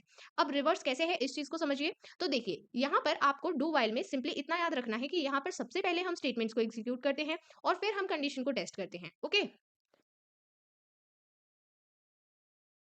सो यहाँ पर सिंटेक्स को समझिए। सबसे पहले हमें लिखना होगा डू कीवर्ड, देन ब्रैकेट में स्टेटमेंट्स जो हमें एग्जीक्यूट करने हैं, देन ब्रैकेट क्लोज, इसके बाद व्हाइल, देन ब्रैकेट में कंडीशन। और यहाँ पर जो स्पेसिफिकली आपको ध्यान रखना है कि हमें इसके बाद सेमीकोलन लगाना होगा, क्योंकि हम व्हाइल में कंडीशन के बाद सेमीकोलन नहीं लगाते, इसलिए कई बार आप यहाँ पर भी भूल जाते हैं। बट ये तो हम लास्ट पार्ट लिख रहे हैं ना, तो यहाँ पर आपको लगाना है, ठीक है। इस चीज का ध्यान रखेंगे, ओके। सो अब इसकी वर्किंग को समझते हैं। तो देखिए हमेशा याद रखेंगे कि जब भी हम डू वाइल स्टेटमेंट की बात करते हैं तो हमेशा सबसे पहला स्टेप है कि हमें वन टाइम स्टेटमेंट्स एग्जीक्यूट करनी है, ठीक है। मतलब कंडीशन ट्रू है या नहीं, मतलब कंडीशन ट्रू है या फॉल्स, हमें उस चीज से इतना फर्क नहीं पड़ेगा, हम सबसे पहले स्टेटमेंट को एक बार एग्जीक्यूट करते हैं, ठीक है। इसके बाद अब नेक्स्ट स्टेप होता है कंडीशन को चेक करना। सो जब स्टेटमेंट्स को एग्जीक्यूट कर दिया है एक बार, अब इसके बाद हम कंडीशन को टेस्ट करेंगे। सो कंडीशन टेस्ट करने पर दो पॉसिबिलिटीज हो सकती हैं, हो सकता है कि ये कंडीशन ट्रू हो सकता है फॉल्स हो, और इसलिए हम इसे कहते हैं एग्जिट कंट्रोल लूप। क्यों? क्योंकि यहाँ पर हम लास्ट स्टेप में कंडीशन को चेक करते हैं और यहाँ पर ये एग्जिट को कंट्रोल कर रहा है कि हमें बाहर जाना है या नहीं, ये इस चीज को कंट्रोल कर रहा है, ठीक है। तो बाहर जाना मतलब एग्जिट, तो ये एग्जिट को कंट्रोल करता है, इसलिए do while exit control loop होता है, ओके। सो अगर यहाँ पर कंडीशन ट्रू होती है, सो ट्रू होने के केस में हम क्या करेंगे, सबसे पहले वापस जाएंगे, स्टेटमेंट्स को एग्जीक्यूट करेंगे और फिर से यहीं पर आएंगे कंडीशन पर, ठीक है। सो बेसिकली अगर ये कंडीशन ट्रू होती है तो हमें ये लूप में वापस जाना है, मतलब लूप को रिपीट करना है, ठीक है। बट अगर कंडीशन फॉल्स होती है तो हमें लूप से बाहर निकलना है, ठीक है। तो इससे हमें ये समझ में आता है कि अगर हम डू वाइल लूप की बात कर रहे हैं तो इसमें minimum one time statements execute होती है, no matter if the condition is true और false, okay. Okay, now coming to the next question. So यहाँ पर मैंने ऑलरेडी कोड वही लिखा हुआ है जो हमने पहले देखा था, बस अब हम इस कोड को कंपेयर करने वाले हैं कि अगर हम इसी कोड को डू वाइल लूप में लिखें तो यहाँ पर क्या डिफरेंस आएगा। तो देखिए जब आपको कोई भी कोड वाइल में गिवन हो और आपको डू वाइल में लिखना हो तो आपको सिंपली क्या करना होगा, जो आपको यहाँ पर बॉडी ऑफ स्टेटमेंट गिवन है ये आपको लिखनी होंगी डू कीवर्ड के आगे, लाइक दिस। सो सबसे पहले जो वेरिएबल डिक्लेरेशन एंड इनिशियलाइजेशन है वो तो सेम रहेगा, इसके बाद आपको लिखना है do keyword, then body of statement as it is इसके आगे लिखना है, ठीक है। फिर जो वाइल पार्ट हमें शुरू में गिवन होता है वो हम यहाँ पर लास्ट में मेंशन करेंगे एंड देन सेमीकोलन लगा देंगे, ठीक है। सो अगर आपको कोड कन्वर्जन का क्वेश्चन भी गिवन हो, means rewrite the statement using do while statement इस तरह से, तो आप उसे भी इजिली अटेम्प्ट कर सकते हैं, ठीक है, कोई प्रॉब्लम नहीं है। और अगर आपको डू वाइल स्टेटमेंट का क्वेश्चन लिखने को आए तो वो भी आप अटेम्प्ट कर पाएंगे, ओके। यहाँ पर हमें आउटपुट बताना है एंड सबसे पहले क्लास स्टेटमेंट है, देन मेन मेथड में हमें स्टेटमेंट्स गिवन है। सो फर्स्ट ऑफ ऑल नम की वैल्यू यहाँ पर 5 गिवन है, ठीक है। इसके बाद ये डू वाइल का क्वेश्चन है तो हमें सबसे पहले डू पार्ट गिवन है, इसका मतलब हमें यहाँ पर क्या करना होगा, स्टेटमेंट्स को एग्जीक्यूट करना होगा, ठीक है। So system dot out dot print L N num plus two, इसका मतलब क्या है, हमें यहाँ पर जो नम की एक्चुअल वैल्यू है मीन्स 5, सो यहाँ पर हमें 5 प्लस टू को प्रिंट करना है, तो 5 प्लस टू की वैल्यू क्या होती है 7, ठीक है। तो हमें यहाँ पर सबसे पहले क्या प्रिंट करना होगा 7, हम यहाँ पर 7 प्रिंट कर देंगे। इसके बाद ये स्टेटमेंट एग्जीक्यूट हो चुकी है, अब हम नेक्स्ट स्टेटमेंट को देखेंगे। यहाँ पर हमें डिक्रीमेंट करना है। डिक्रीमेंट किस चीज में करना है, कई बार आप कंफ्यूज हो जाते हैं, आप इसमें डिक्रीमेंट कर देंगे बट नहीं, आपको यहाँ पर जो वेरिएबल है उसकी वैल्यू में डिक्रीमेंट करना है, ठीक है। यहाँ पर डिक्रीमेंट नम इसकी वैल्यू क्या होगी, अगर पहले 5 थी सो अब वैल्यू हो जाएगी 4, ठीक है, डिक्रीमेंट करने के बाद। अब 4 को वापस से यहाँ पर रखेंगे, सिस्टम सॉरी, जब 4 वैल्यू मिल गई है अब हम इसको टेस्ट करेंगे। अब हम टेस्ट करने वाले हैं 4 ग्रेटर देन और इक्वल टू 2। क्या ये कंडीशन ट्रू है, बिल्कुल ये कंडीशन ट्रू है। अब हमें क्या करना होगा, अब हम जाएंगे लूप में, ठीक है। हाँ, अब हम स्टेटमेंट्स को एग्जीक्यूट करेंगे।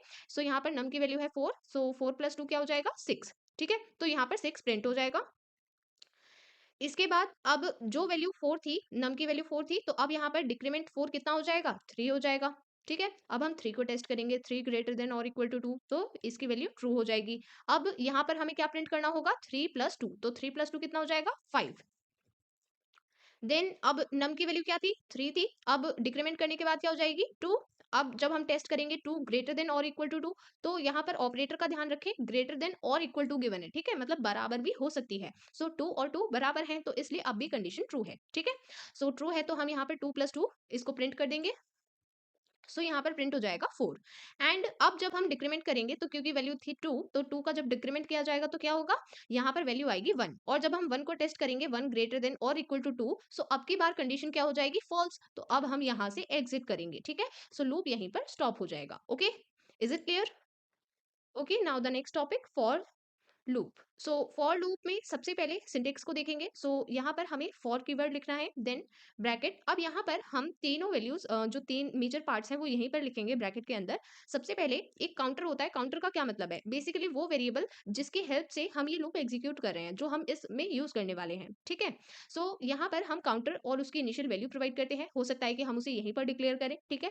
फिर सेकेंड पार्ट में हम टेस्ट कंडीशन प्रोवाइड करते हैं, और थर्ड पार्ट में हम यहाँ पर उस काउंटर की वैल्यू को चेंज करते हैं। सो चेंज करने के लिए इंक्रीमेंट, डिक्रीमेंट, +2 -2, इस तरह की जो भी स्टेप्स हमें यहाँ पर लिखने हैं वो यहाँ पर मेंशन करेंगे, ठीक है। इसके बाद ब्रैकेट क्लोज, एंड देन जो स्टेटमेंट्स हमें एग्जीक्यूट करनी है वो यहाँ पर लिखेंगे। तो अब फॉर लूप की वर्किंग को समझो। सबसे पहले फॉर लूप में हम इनिशियल वैल्यू को कंसिडर करेंगे। इनिशियल वैल्यू को यहाँ पर टेस्ट कंडीशन में टेस्ट करेंगे, इज इट ट्रू और फॉल्स, दोनों पॉसिबिलिटीज हैं। अगर कंडीशन ट्रू होती है इनिशियल वैल्यू के साथ, यहाँ पर हम स्टेटमेंट्स को एग्जीक्यूट करते हैं। स्टेटमेंट्स को एग्जीक्यूट करने के बाद हमें काउंटर की वैल्यू को चेंज करना होगा। इंक्रीमेंट, डिक्रीमेंट जो भी यहाँ पर लिखा हुआ है उसके अकॉर्डिंग वैल्यू चेंज हो जाएगी। इसके बाद जब वैल्यू चेंज हो गई है, अब हम दोबारा से टेस्ट कंडीशन पर आएंगे, ठीक है। तो हम उसी स्टेप पर वापस आ गए हैं जहां पर हमें ट्रू या फॉल्स चेक करना है, राइट। यहाँ पर हम बेसिकली उसी स्टेप पर हैं जहां पर अभी हम पहले थे, ठीक है। अब हमें यहाँ पर क्या करना होगा, जो पहले पैटर्न फॉलो कर रहे थे वही रिपीट करेंगे। अगर ट्रू है तो स्टेटमेंट्स को एग्जीक्यूट करो और फिर से जो काउंटर की वैल्यू है उसे चेंज करो, फिर से टेस्ट कंडीशन को चेक करो, ठीक है। और ये कब तक चलता रहेगा, जब तक कंडीशन फॉल्स नहीं होगी। जैसे ही कंडीशन फॉल्स होती है वैसे ही हम लूप से बाहर आ जाएंगे। We will exit the loop. Okay, program to calculate and display the factorial of a number 5 using for loop। हमें क्वेश्चन में गिवन है हमें कौन सा लूप यूज करना है और हमें प्रोग्राम लिखना किस लिए है। प्रोग्राम लिखना है नंबर 5 का फैक्टोरियल पहले कैलकुलेट करना है और फिर डिस्प्ले करना है, ठीक है। तो इसके लिए पहले तो आपको थोड़ी बेसिक नॉलेज होनी चाहिए मैथ्स की, जिसमें हम कैलकुलेट करते हैं कि फैक्टोरियल कैसे कैलकुलेट किया जाएगा। इन केस अगर आपको नहीं पता है, तो जैसे हमसे 5 का फैक्टोरियल पूछा गया है, हम यहाँ पर 5 4 3 2 1 इस तरह से नंबर्स को मल्टीप्लाई करेंगे। और आपसे जिस भी नंबर का फैक्टोरियल पूछा जाता है, तो उस नंबर से लेकर 1 तक सभी नंबर्स को मल्टीप्लाई कर देते हैं, ठीक है। उस पर्टिकुलर नंबर का फैक्टोरियल आपको मिल जाएगा, ठीक है। अब इस चीज को हम फॉर लूप की फॉर्म में कैसे लिखें, इस चीज को समझना है। और यहाँ पर जब भी आपको गिवन हो राइट अ जावा प्रोग्राम, इस तरह से जब ये कीवर्ड गिवन होता है कि आपको पूरा प्रोग्राम लिखना है, तो उस केस में हमेशा आप क्लास स्टेटमेंट से स्टार्ट करें, ठीक है। सबसे पहले हम यहाँ पर क्लास स्टेटमेंट लिखेंगे। क्लास स्टेटमेंट कैसे लिखी जाती है, सबसे पहले आपको पब्लिक क्लास कीवर्ड लिखना है। देन यहाँ पर क्लास का एक्चुअल नेम लिखना है, कोई भी वैलिड नेम हो सकता है। Then bracket. इसके बाद मेन मेथड को स्टार्ट करेंगे। हमेशा मेन मेथड को स्टार्ट करने के लिए यही स्टेटमेंट लिखी जाती है, इसे लर्न कर लें, ठीक है। इसके बाद अब देखिए, सबसे पहले हमें जिस नंबर का फैक्टोरियल कैलकुलेट करना है, हम उस नंबर को एज अ वेरिएबल डिक्लेयर करेंगे। और ऐसा क्यों कर रहे हैं, इसका रीजन ये है कि हमें यहाँ पर जब 5 के बाद मल्टीप्लिकेशन करना है, तो हम किस चीज से मल्टीप्लिकेशन कर रहे हैं, 4 से, मतलब जो इससे कम नंबर है। मतलब हम बेसिकली यहाँ पर नंबर की वैल्यू को डिक्रीमेंट करते जाएंगे और फिर हम उसी को मल्टीप्लाई करते जाएंगे, तो यहाँ पर दोनों काम होंगे, ठीक है। इसके बाद हमने इन फैक्टोरियल की वैल्यू ली है 1। अब ये 1 क्यों है, इसका रीजन ये है जो इसके आगे हमने स्टेटमेंट लिखी है। इसके आगे स्टेटमेंट क्या है, सबसे पहले हमने फॉर लूप स्टार्ट किया है और यहाँ पर हमने काउंटर लिया है 1, सॉरी आई। आई की इनिशियल वैल्यू है 1, ठीक है। अब हम इसको टेस्ट करेंगे, आई लेस देन और इक्वल टू नंबर। मतलब अभी देखिए, मैंने जो आपको बताया था कि हमें 5 से लेकर और 1 तक मल्टीप्लाई करना है, तो जब मैं आपसे कह रही हूँ कि अगर मेरी इनिशियल वैल्यू 1 है, ठीक है, यहाँ पर मैंने जो काउंटर लिया है वो 1 है, ठीक है। तो अगर मैं बार बार इसको इंक्रीमेंट करती जाऊँ, 1 के बाद 2 के बाद 3 इसके बाद 4, ठीक है, तो ये बार बार इंक्रीमेंट हो रहा है ना। और ये हम कहाँ तक इंक्रीमेंट कर रहे हैं, जब तक ये 5 नहीं आ जाता, मतलब जब तक ये नंबर नहीं आ जाता, ठीक है। तो इसलिए हमने ये कंडीशन लिखी है, ठीक है। इसके बाद इंक्रीमेंट। देन ब्रैकेट स्टार्ट करेंगे। अब हमें ये बताना है कि हमें एग्जैक्टली यहाँ पर प्रिंट क्या करना है, या फिर हमें कौन से स्टेटमेंट एग्जीक्यूट करने हैं। तो हमें कहा गया है calculate and display the factorial. तो अभी तक हमने फैक्टोरियल कैलकुलेट नहीं किया, तो सबसे पहले तो हमें फैक्टोरियल को कैलकुलेट करना होगा। तो इसे कैसे कैलकुलेट करेंगे? सो यहाँ पर सबसे पहले आप रिकॉल करिए मल्टीप्लाई एंड असाइनमेंट ऑपरेटर को। सो अगर मैंने लिखा है, सबसे पहले मल्टीप्लाई एंड असाइनमेंट ऑपरेटर को समझिए। अगर मैं यहाँ पर A multiply and assignment B लिख रही हूँ, इसका मतलब क्या है कि मैं आपको बता रही हूँ ए की वैल्यू क्या होने वाली है, ए मल्टीप्लाई बी। ठीक है, इसका सिंपल मीनिंग ये होता है, मतलब अगर मैंने कोई भी यहाँ पर वेरिएबल कंसिडर किए हैं और मैं लिख रही हूँ A multiply and assignment B. सो इसका मतलब क्या होता है कि आपको सबसे पहले दोनों वैल्यूज को मल्टीप्लाई करना है और फिर जो मल्टीप्लीकेशन का रिजल्ट मतलब प्रोडक्ट मिलेगा वो आप असाइन करेंगे इस वेरिएबल को। ठीक है, तो वही काम आपको यहाँ पर करना है। सबसे पहले आपको फैक्टोरियल और आई को मल्टीप्लाई करना होगा और फिर ये वैल्यू आप असाइन करेंगे फैक्टोरियल को। ठीक है, तो इसलिए हमने लिखा है फैक्टोरियल मल्टीप्लाई एंड असाइनमेंट आई। ठीक है, अब देखिए यहाँ पर हम फॉर लूप के अंदर ही system dot out dot println statement use नहीं करेंगे। क्यों? क्योंकि यहाँ पर इस लूप को लिखने का पर्पस ये है कि हमें फैक्टोरियल कैलकुलेट करना है, बट यहाँ पर हम बार बार प्रिंटलन स्टेटमेंट को एग्जीक्यूट नहीं कर सकते, वो हमें इसके बाहर ही करनी होगी। अब इसका रीजन समझिए। तो देखिए, सबसे पहले इस लूप की वर्किंग को समझिए। सो यहाँ पर हमने लिखा है int i is equal to 1। ठीक है, सो जब मैंने आपको बताया था फॉर लूप में हम इनिशियल वैल्यू को क्या करते हैं, टेस्ट करते हैं with the help of this test condition. So यहाँ पर नंबर की वैल्यू क्या है, 5 है। सो सबसे पहले आपको टेस्ट करना होगा 1 लेस देन और इक्वल टू 5। ठीक है, क्या ये कंडीशन ट्रू है? बिल्कुल ये कंडीशन ट्रू है। सो जब ये ट्रू होती है तो हम स्टेटमेंट को एग्जीक्यूट करते हैं। ठीक है, अब फैक्टोरियल इज इक्वल टू 1 यहाँ पर ऑलरेडी गिवन है। ठीक है, तो यहाँ पर factorial multiply and assignment I की वैल्यू क्या होगी, factorial is equal to factorial multiply I. ठीक है, सो फैक्टोरियल 1 है और आई क्या है, यहाँ पर आई 1 है। सो हम यहाँ पर 1 और 1 को मल्टीप्लाई करेंगे, तो सबसे पहले जो हमें फैक्टोरियल की वैल्यू मिल रही है वो होगी 1। ठीक है, इसके बाद अब मैंने आपको ये बताया था कि जब ये स्टेटमेंट एग्जीक्यूट हो जाती है तो हम यहाँ पर काउंटर की वैल्यू को चेंज करते हैं। ठीक है, तो यहाँ पर इंक्रीमेंट होगा, इंक्रीमेंट के बाद 1 की वैल्यू क्या हो जाएगी, 2 हो जाएगी। सो हम यहाँ पर 2 को टेस्ट करेंगे, 2 लेस देन और इक्वल टू 5। ये कंडीशन दोबारा ट्रू है। अब ट्रू है तो फिर से हम यहाँ पर आएंगे, फिर से इस स्टेटमेंट को एग्जीक्यूट करेंगे। अब की बार फैक्टोरियल की वैल्यू पहले से जो गिवन है यहाँ पर ये है 1। अब इसको किस चीज से मल्टीप्लाई किया जाएगा, आई की वैल्यू क्या है, इंक्रीमेंट होने के बाद 2 है। सो अब हम यहाँ पर 1 मल्टीप्लाई 2 मतलब हमें यहाँ पर आंसर मिलेगा 2।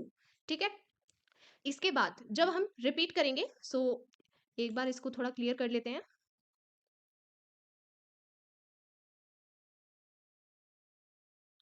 ओके, सो ये वैल्यू हमारे पास 2 आ गई है। ठीक है, फैक्टोरियल की वैल्यू 2 है। अब जब इंक्रीमेंट होगा आई में तो आई की वैल्यू 2 थी। ठीक है, अब इंक्रीमेंट होने के बाद क्या हो जाएगी, 3। 3 को दोबारा टेस्ट करेंगे, 3 लेस देन और इक्वल टू 5। अब की बार भी कंडीशन ट्रू होगी तो हम दोबारा से स्टेटमेंट को एग्जीक्यूट करेंगे। अब ये वैल्यू क्या है, ये वैल्यू है 2, तो यहाँ पर फैक्टोरियल की वैल्यू है 2 और जो आई की वैल्यू है वो क्या है 3। सो हम यहाँ पर 2 मल्टीप्लाई 3 मतलब हमें आंसर मिलेगा 6। ठीक है, इसके बाद अब ये फैक्टोरियल की वैल्यू है। ठीक है, इसके बाद हम दोबारा इंक्रीमेंट करेंगे, तो इंक्रीमेंट करने से 3 क्या बन जाएगा, 4 बन जाएगा। ठीक है, 3 था अब 4 बन गया है। अब 4 को टेस्ट करेंगे, 4 लेस देन और इक्वल टू 5, अभी भी कंडीशन ट्रू है। सो अब यहाँ पर जो फैक्टोरियल की प्रीवियस वैल्यू है और जो आई की वैल्यू है इसको मल्टीप्लाई कर देंगे तो हमें आंसर मिलेगा 24। राइट, इसके बाद अब फैक्टोरियल की वैल्यू 24 हो जाएगी और आई की वैल्यू क्या हो जाएगी, यहाँ पर इंक्रीमेंट होने के बाद 5 हो जाएगी। सो इसको मल्टीप्लाई करेंगे तो हमें आंसर मिलेगा 120। ठीक है, और यहाँ पर कंडीशन तो ट्रू थी इसलिए हमने ये स्टेटमेंट को एग्जीक्यूट किया है। ठीक है, तो फाइनली अब हम यहाँ पर रुक जाएंगे क्योंकि अब जब हम टेस्ट करेंगे, जब आई की वैल्यू 5 हो चुकी है और इसके बाद अगर हम इंक्रीमेंट करते हैं और टेस्ट करते हैं तो 6 लेस देन और इक्वल टू 5, तो वो फॉल्स हो जाएगा, इसलिए हम वहीं पर रुक जाएंगे। ठीक है, तो हम इसके आगे प्रोसीड नहीं करेंगे, यही हमारी फाइनल वैल्यू हो जाएगी। ठीक है, 120। अब हम लूप से बाहर आ सकते हैं क्योंकि अब कंडीशन फॉल्स हो चुकी है। ठीक है, सो इसके बाद हम प्रिंट करेंगे द फैक्टोरियल ऑफ और फिर नंबर की वैल्यू क्या थी 5 इज और फैक्टोरियल की वैल्यू क्या आई है 120। ठीक है, is it clear to everyone, tell me. जब हम एरे की बात करते हैं तो एरे एक टाइप का रेफरेंस टाइप वेरिएबल है जिसमें हम एक ही डेटा टाइप की एक से ज्यादा वैल्यूज होल्ड कर सकते हैं। मींस आप यहाँ पर वेरिएबल के साथ कंफ्यूज नहीं होंगे। जब हम वेरिएबल की बात करते हैं तो वहां पर सिर्फ और सिर्फ एक ही वैल्यू को स्टोर किया जा सकता है, पर यहाँ पर आप सेम डेटा टाइप की मल्टीपल वैल्यूज मतलब एक से ज्यादा वैल्यूज को स्टोर कर पाएंगे। तो जब आप एक बार एरे को क्रिएट कर देंगे तो उसका साइज चेंज नहीं हो पाएगा। मींस अगर आपने ये डिफाइन कर दिया है कि वहां पर सिर्फ 5 एलिमेंट्स होंगे मतलब 5 वैल्यूज होंगी, तो फिर आप उस चीज को चेंज नहीं कर सकते हैं। तो इसलिए जब आप उसको डिफाइन कर रहे हैं तभी आपको उसका साइज भी बताना है, ताकि आप ये स्पेसिफाई कर पाएँ कि आपको वहाँ पर कितनी वैल्यूज़ चाहिए। Then each element is accessed using an index, means जैसे कि हमने यहाँ पे डिस्कस किया कि हम एक से ज्यादा वैल्यू को स्टोर करेंगे। तो अब सपोज करते हैं कि हमने 5 वैल्यूज को स्टोर किया है, तो अगर मुझे सेकंड वैल्यू को एक्सेस करना है तो मैं कैसे एक्सेस करूंगी, मतलब मैं कैसे बताऊंगी कि वो वैल्यू सेकंड ही होनी चाहिए। तो उस चीज के लिए हम यूज करते हैं इंडेक्स। तो आप ध्यान रखेंगे कि इंडेक्स हमेशा 0 से स्टार्ट होगा एरे के लिए, ठीक है। और इस चीज को हम आगे और भी डिटेल में समझेंगे। All elements must be of the same data type, means जब एक एरे की बात हो रही है तो उस एरे में जितनी भी वैल्यूज हैं वो सभी उसी डेटा टाइप की होंगी। अगर इंट है तो सभी का डेटा टाइप इंट होगा, अगर कैर है तो सभी का डेटा टाइप कैर होगा। इस तरह से एक एरे में जितने भी एलिमेंट्स होंगे उन सभी का सेम डेटा टाइप होना चाहिए। अंडरस्टूड। अब अलग अलग टाइप का एरे होगा तो उसमें अलग अलग टाइप से हमें ध्यान रखनी होंगी चीजें। जैसे सबसे पहले अगर हम इंट डेटा टाइप का एरे डिक्लेयर कर रहे हैं, सो यहाँ पर हम लिखेंगे data type int. Then array name लिखने से पहले हमें यहाँ पर स्क्वायर ब्रैकेट यूज करने हैं जो इंडिकेट करते हैं कि यहाँ पर हम मल्टीपल वैल्यूज लिख रहे हैं एंड ये एरे डिक्लेरेशन है, ठीक है। देन असाइनमेंट ऑपरेटर लगाएंगे। अब कर्ली ब्रैकेट्स के अंदर आपको वैल्यूज देनी है, क्योंकि यहाँ पर इंट वैल्यू है एंड इनफैक्ट डबल वैल्यू हो, मीन्स कोई भी न्यूमेरिक वैल्यू हो तो वो आप इसी तरह से बिना कोट्स के देते हैं, ठीक है।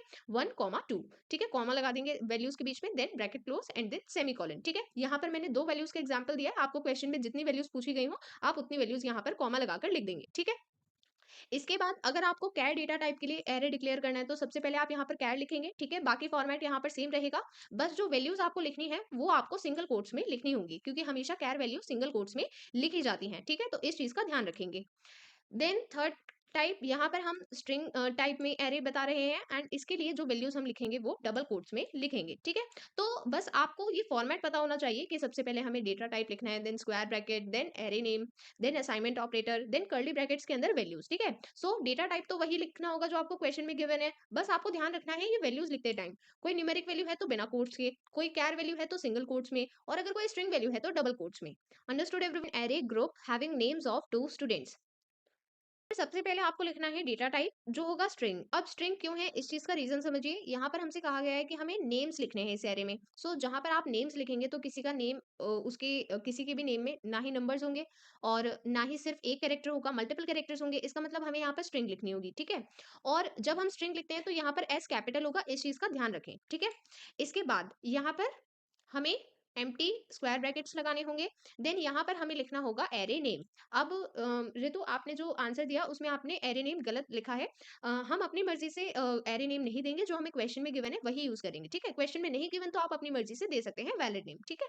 सो यहाँ पर हम लिखेंगे group means array name, then assignment operator लगाएंगे, देन कर्ली ब्रैकेट स्टार्ट करेंगे। अब यहाँ पर दो नेम्स देने हैं तो हम कोई भी रैंडम दो नेम्स दे सकते हैं। डबल कोट्स में ये वैल्यू लिखनी होंगी। सो डबल कोट्स में हमने फर्स्ट वैल्यू लिखी है रूही, फिर कॉमा लगाएंगे, देन नेक्स्ट वैल्यू लिखेंगे Juhi, then bracket close and then semicolon. So इस स्टेटमेंट की हेल्प से हमने ग्रुप एरे जो स्ट्रिंग डेटा टाइप का है इसे डिक्लेयर किया है, और यहाँ पर हमने दो वैल्यूज रखे हैं रूही जूही, ठीक है।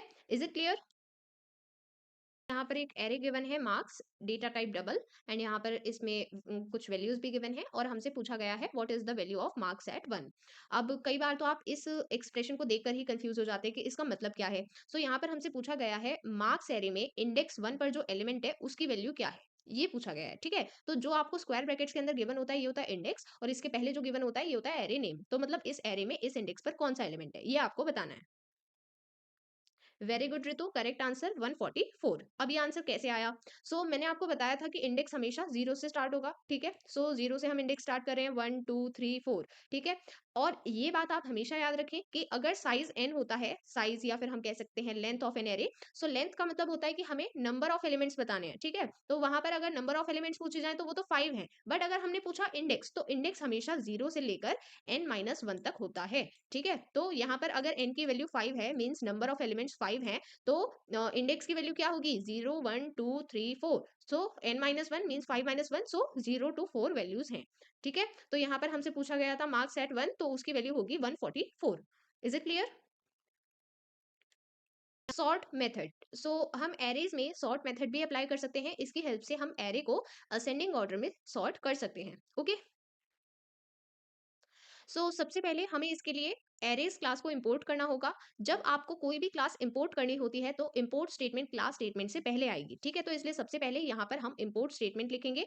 इंपोर्ट स्टेटमेंट के लिए सबसे पहले इंपोर्ट कीवर्ड लिखना है, then Java dot util means जो पैकेज है जिससे हम ये क्लास इंपोर्ट कर रहे हैं, डॉट उसके बाद क्लास का नेम। क्लास कौन सी इंपोर्ट की जा रही है? एरेज। हम यहाँ पर लिखेंगे import Java dot util dot arrays, ठीक है? तो इसकी हेल्प से एरेज क्लास इंपोर्ट हो गई है। अब हम इसके मेथड्स को यूज कर सकते हैं, ठीक है? इसके बाद हम क्लास स्टेटमेंट स्टार्ट करेंगे, पब्लिक क्लास, इसके बाद क्लास नेम लिखेंगे, then curly bracket, then main method statement लिखेंगे। अब यहाँ पर सबसे पहले क्योंकि हमें एरे पर एक मेथड अप्लाई करना है तो उसके लिए पहले एरे होना चाहिए, ठीक है? तो हम एरे को डिक्लेयर करेंगे। यहाँ पर हम एरे में ऐसी वैल्यूज ले रहे हैं जो न्यूमेरिक वैल्यूज हैं। हमने यहाँ पर डेटा टाइप कंसिडर किया है int, then empty square brackets, then यहाँ पर एरे नेम लिखते हैं। एरे नेम हमने कंसिडर किया है नंबर्स, ठीक है? देन असाइनमेंट ऑपरेटर लगाते हैं, फिर कर्ली ब्रैकेट के अंदर जो वैल्यूज हैं वो सभी कॉमा लगाकर लिखेंगे, ठीक है? फिर कर्ली ब्रैकेट को क्लोज करेंगे और सेमीकोलन लगाएंगे। तो देखिए अब इस क्वेश्चन में करना क्या है उस चीज को समझिए। हमें यहाँ पर इस एरे को असेंडिंग ऑर्डर में सॉर्ट करना है, ठीक है? मीन्स अभी ये वैल्यूज 40, 10, 30, 20, 50 ये असेंडिंग ऑर्डर में नहीं है, ठीक है? तो अब हम इन्हें असेंडिंग ऑर्डर में अरेंज करेंगे with the help of sort method, okay? इसके लिए सबसे पहले आपको लिखना है एरेज डॉट सॉर्ट। अब यहाँ पर अगेन केस का ध्यान रखें, यहाँ पर हम एरेज क्लास की बात कर रहे हैं तो बिल्कुल वैसे ही लिखना है, capital A arrays dot sort, ठीक है? और फिर इसके बाद ब्रैकेट, ब्रैकेट के अंदर आपको बताना है कि आपको कौन से एरे को सॉर्ट करना है, मीन्स उसका नेम। यहाँ पर एरे का नेम है नंबर्स, वही आप यहाँ पर ब्रैकेट के अंदर लिख देंगे, ठीक है? फिर सेमीकोलन लगाएंगे। इस स्टेटमेंट की हेल्प से हमने बताया है कि हमें एरे को सॉर्ट करना है, ठीक है? अब देखिए अगर आप इतनी स्टेटमेंट लिखते हैं तो इससे एरे सॉर्ट हो चुका है, ठीक है? मींस इसके बाद अगर आप और कोई स्टेटमेंट ना भी लिखें तो भी चलेगा, बट हमें ये चीज आउटपुट में देखनी है कि एरे के एलिमेंट सॉर्ट होने के बाद कैसे दिख रहे हैं, ठीक है? तो सॉर्ट तो ऑलरेडी हो चुका है इस स्टेटमेंट की हेल्प से, बट अब हम उसे आउटपुट में देखना चाहते हैं उसके सारे एलिमेंट्स को, इसलिए अब हम एक फॉर लूप लिखेंगे, ठीक है? अगर आपसे क्वेश्चन एग्जाम में सिर्फ इतनी स्टेटमेंट पूछी जा रही है, write a statement to sort the array, means वहां पर स्पेसिफिकली गिवन है कि आपको सिर्फ स्टेटमेंट लिखनी है, पूरा प्रोग्राम नहीं लिखना, तो सिर्फ स्टेटमेंट के केस में आप ये स्टेटमेंट मेंशन करेंगे, ठीक है? बट अगर आपसे पूरा प्रोग्राम लिखने को कहा जा रहा है तो इस तरह से आपको पूरा प्रोग्राम ही लिखना होगा, ठीक है? और उसमें यहाँ पर हम प्रिंट करके भी दिखाएंगे। तो सबसे पहले हमने यहाँ पर हेडिंग दी है जिसे हम आउटपुट में प्रिंट करेंगे, सॉर्टेड एरे। तो ये क्योंकि डबल कोट्स में लिखा है इसलिए एज इट इज प्रिंट हो जाएगा, ठीक है? Sorted array. और फिर इसके बाद हम फॉर लूप को यूज करते हुए एरे के सभी एलिमेंट्स को प्रिंट करेंगे। अब यहाँ पर लूप को यूज करने का क्या पर्पस है? तो हमें पता है कि एरे में 5 एलिमेंट्स हैं, ठीक है? अगर हमें हर एक को प्रिंट करना है तो या तो इसके लिए हम 5 स्टेटमेंट्स लिखें या फिर हम इसके लिए एक लूप लिख दें, ठीक है? तो इसलिए हमने लूप को प्रेफर किया है, ठीक है? क्योंकि ये भी तो हो सकता है ना कि कभी कोई ऐसा एरे हो जिसमें बहुत सारे एलिमेंट्स हो, फॉर एग्जाम्पल 100, तो क्या हम 100 स्टेटमेंट्स लिखेंगे? नहीं, हम सिंपली एक लूप को यूज करेंगे, ठीक है? लूप का पर्पज ही ये है कि हमें बार बार स्टेटमेंट्स को ना लिखना पड़े, ठीक है? सबसे पहले फॉर लूप में हमें पता है 3 पार्ट्स होते हैं। अब 3 पार्ट्स लिखने कैसे हैं इस चीज को आइडेंटिफाई करो। तो देखो मैंने अभी जो आपको प्रीवियस क्वेश्चन कराया था जहां पर मैंने आपसे पूछा था मार्क्स एट 1 की वैल्यू, ठीक है? वहां पर इस तरह से इंडेक्स 1 लिखा हुआ था स्क्वायर ब्रैकेट में, राइट? मैंने आपको बताया कि स्क्वायर ब्रैकेट में हम इंडेक्स बताते हैं, ठीक है? तो अगर मुझे यहाँ पर फर्स्ट एलिमेंट का इंडेक्स बताना है तो मैं उसे कैसे बताऊंगी? With the help of zero, right? तो इसका मतलब इंडेक्स हमेशा जीरो से स्टार्ट होगा। यहाँ पर हम काउंटर की वैल्यू ले रहे हैं जीरो, ठीक है? देन कंडीशन क्या होगी? अब कंडीशन के लिए सबसे पहले तो लेंथ मेथड को समझो। लेंथ मेथड हमेशा जब अप्लाई किया जाएगा तो ये हमें लेंथ बताएगा, मीन साइज बताएगा। और मैंने आपको बताया था साइज क्या होता है, अगर साइज n है तो इंडेक्स कहां तक रहेगा? n-1 तक, ठीक है? तो इसका मतलब मैं ये लिख सकती हूँ i less than numbers dot length. अब सबसे पहले तो नंबर्स डॉट लेंथ की वैल्यू बताओ। यहाँ पर नंबर्स एरे में नंबर ऑफ एलिमेंट्स कितने हैं? 1 2 3 4 5। तो इसका मतलब नंबर्स डॉट लेंथ की वैल्यू कितनी है? 5। और अगर n की वैल्यू 5 है तो n-1 की वैल्यू क्या होगी? 4 होगी। और 4 लेस देन 5 है, राइट? तो इसलिए हमने ये कंडीशन लिखी है i less than numbers dot length, means i की वैल्यू लेंथ से कम रहनी चाहिए, ठीक है? फिर सेमीकोलन लगाएंगे, देन यहाँ पर लिखेंगे इंक्रीमेंट स्टेप, क्योंकि पहले ये इंडेक्स 0 होगा, फिर ये इंडेक्स 1 होगा, फिर ये इंडेक्स 2 होगा, तो ये बार बार इंक्रीमेंट हो रहा है ना, तो इसके लिए हमें ये इंक्रीमेंट स्टेप लिखना होगा, ठीक है? फिर ब्रैकेट क्लोज करेंगे। अब कर्ली ब्रैकेट ओपन करते हुए स्टेटमेंट्स लिखेंगे। अब यहाँ पर हमें सबसे पहली बात जो एलिमेंट है उसे प्रिंट करना है, तो इसके लिए हम लिख रहे हैं system dot out dot print. फिर एक्चुअली प्रिंट क्या करना है ये बताएंगे। तो हमें यहाँ पर नंबर्स एट नंबर्स क्या है, नंबर्स है एरे का नेम, ठीक है। फिर ब्रैकेट में उसका इंडेक्स बताएंगे, इंडेक्स को हम आई से डिनोट कर रहे हैं, और आई से क्यों डिनोट कर रहे हैं, कोई स्पेसिफिक नंबर क्यों नहीं लिखा, क्योंकि हर आइट्रेशन में इसकी वैल्यू चेंज हो जाएगी। फर्स्ट आइट्रेशन में इसकी वैल्यू 0 होगी, सेकंड आइट्रेशन में इंक्रीमेंट होने के बाद 1 हो जाएगी, फिर 2, फिर 3 और फिर 4। इस तरह से ये सारे एलिमेंट्स को प्रिंट कर देगा, ठीक है। और सभी एलिमेंट्स क्योंकि एक ही लाइन में प्रिंट होंगे, हमने system dot out dot print use किया है तो एक ही लाइन में प्रिंट होंगे, तो इसलिए हम हर एक एलिमेंट के साथ एक स्पेस भी प्रिंट करेंगे ताकि सभी एलिमेंट्स के बीच में स्पेस रहे, ठीक है। देन ब्रैकेट क्लोज करेंगे, सेमीकोलन लगाएंगे, इसके बाद फॉर लूप को क्लोज करेंगे, देन मेन मेथड को क्लोज करेंगे एंड देन क्लास को क्लोज करेंगे, ठीक है। So this was now the last method, binary search. So binary search के लिए सबसे पहले ये याद रखना है कि एरे सॉर्टेड होना चाहिए, दिस इज कंपलसरी, ठीक है। और बाइनरी सर्च हम यूज कब करते हैं, जब हमें कोई स्पेसिफिक एलिमेंट एरे में सर्च करना है तब हम बाइनरी सर्च यूज करते हैं, ठीक है। और यहाँ पर एरे सॉर्ट मतलब असेंडिंग ऑर्डर में होना जरूरी है, एंड अगर वो असेंडिंग ऑर्डर में नहीं है तो हमें यहाँ पर प्रॉब्लम आएगी, ठीक है। मीन्स हमें अनडिफाइंड रिजल्ट्स मिलेंगे, इसलिए एरे को सॉर्ट करना जरूरी होता है, ओके। सो यहाँ पर हम एक एग्जांपल कंसिडर कर रहे हैं, ये एक एरे है नंबर्स जिसमें वैल्यू है 10, 20, 30, 40, 50। सो टेल मी ये असेंडिंग ऑर्डर में है, बिल्कुल ये असेंडिंग ऑर्डर में है। हम यहाँ पर डायरेक्टली बाइनरी सर्च अप्लाई कर सकते हैं, हमें इसको सॉर्ट करने की नीड नहीं है क्योंकि ये पहले से ही असेंडिंग ऑर्डर में है, ठीक है। But in the next example ये है नंबर एरे, यहाँ पर 40, 10, 30, 20, 50 ये असेंडिंग ऑर्डर में नहीं है, तो इस केस में हमें सबसे पहले इसको सॉर्ट करना होगा with the help of arrays dot sort, and then हम बाइनरी सर्च मेथड अप्लाई करेंगे, ठीक है। तो इस चीज को ध्यान रखें कि बाइनरी सर्च अप्लाई करने से पहले वो एरे सॉर्टेड होना चाहिए। अगर वो पहले से ही गिवन ही सॉर्टेड है तो हमें उसे सॉर्ट नहीं करना, बट अगर वो सॉर्टेड नहीं है, असेंडिंग ऑर्डर में नहीं है, तो हमें उसे सॉर्ट करना होगा, ठीक है, असेंडिंग ऑर्डर में। ओके, अब हम इसके लिए भी एक प्रोग्राम लिखेंगे, एंड ये भी कुछ ज्यादा मुश्किल नहीं है। सबसे पहला काम वही करना है जो प्रीवियस प्रोग्राम में किया था, एरेज क्लास को इंपोर्ट करेंगे, ठीक है, क्योंकि बाइनरी सर्च भी एरेज क्लास का ही एक मेथड है। यहाँ पर हम लिखेंगे import Java dot util dot arrays, then class statement लिखेंगे, इसके बाद मेन मेथड। अब यहाँ पर सबसे पहले एरे को डिक्लेयर करना है। यहाँ पर हमने जो एरे डिक्लेयर किया है ये ऑलरेडी सॉर्टेड है, तो हमें इस पर सॉर्ट मेथड अप्लाई करने की नीड नहीं है, बट अगर ये सॉर्टेड नहीं होता तो हमें यहाँ पर पहले सॉर्ट करना था, ठीक है। देन अब क्योंकि ये सॉर्टेड है तो हम इस पर बाइनरी सर्च अप्लाई कर रहे हैं, एंड फिर जो भी आंसर आएगा उसको हमें प्रिंट भी करना होगा, तो इसलिए हमने पहले ही प्रिंट एलन स्टेटमेंट लिख दिया और उसके अंदर हम ये मेथड अप्लाई कर रहे हैं, ठीक है। तो हम यहाँ पर लिखेंगे एरेज डॉट बाइनरी सर्च, जिस तरह से हम लिखते हैं एरेज डॉट सॉर्ट, वैसे ही यहाँ पर क्या लिखा जाएगा, एरेज डॉट बाइनरी सर्च, और इसमें एस कैपिटल रहेगा, ठीक है, इस बात का ध्यान रखें।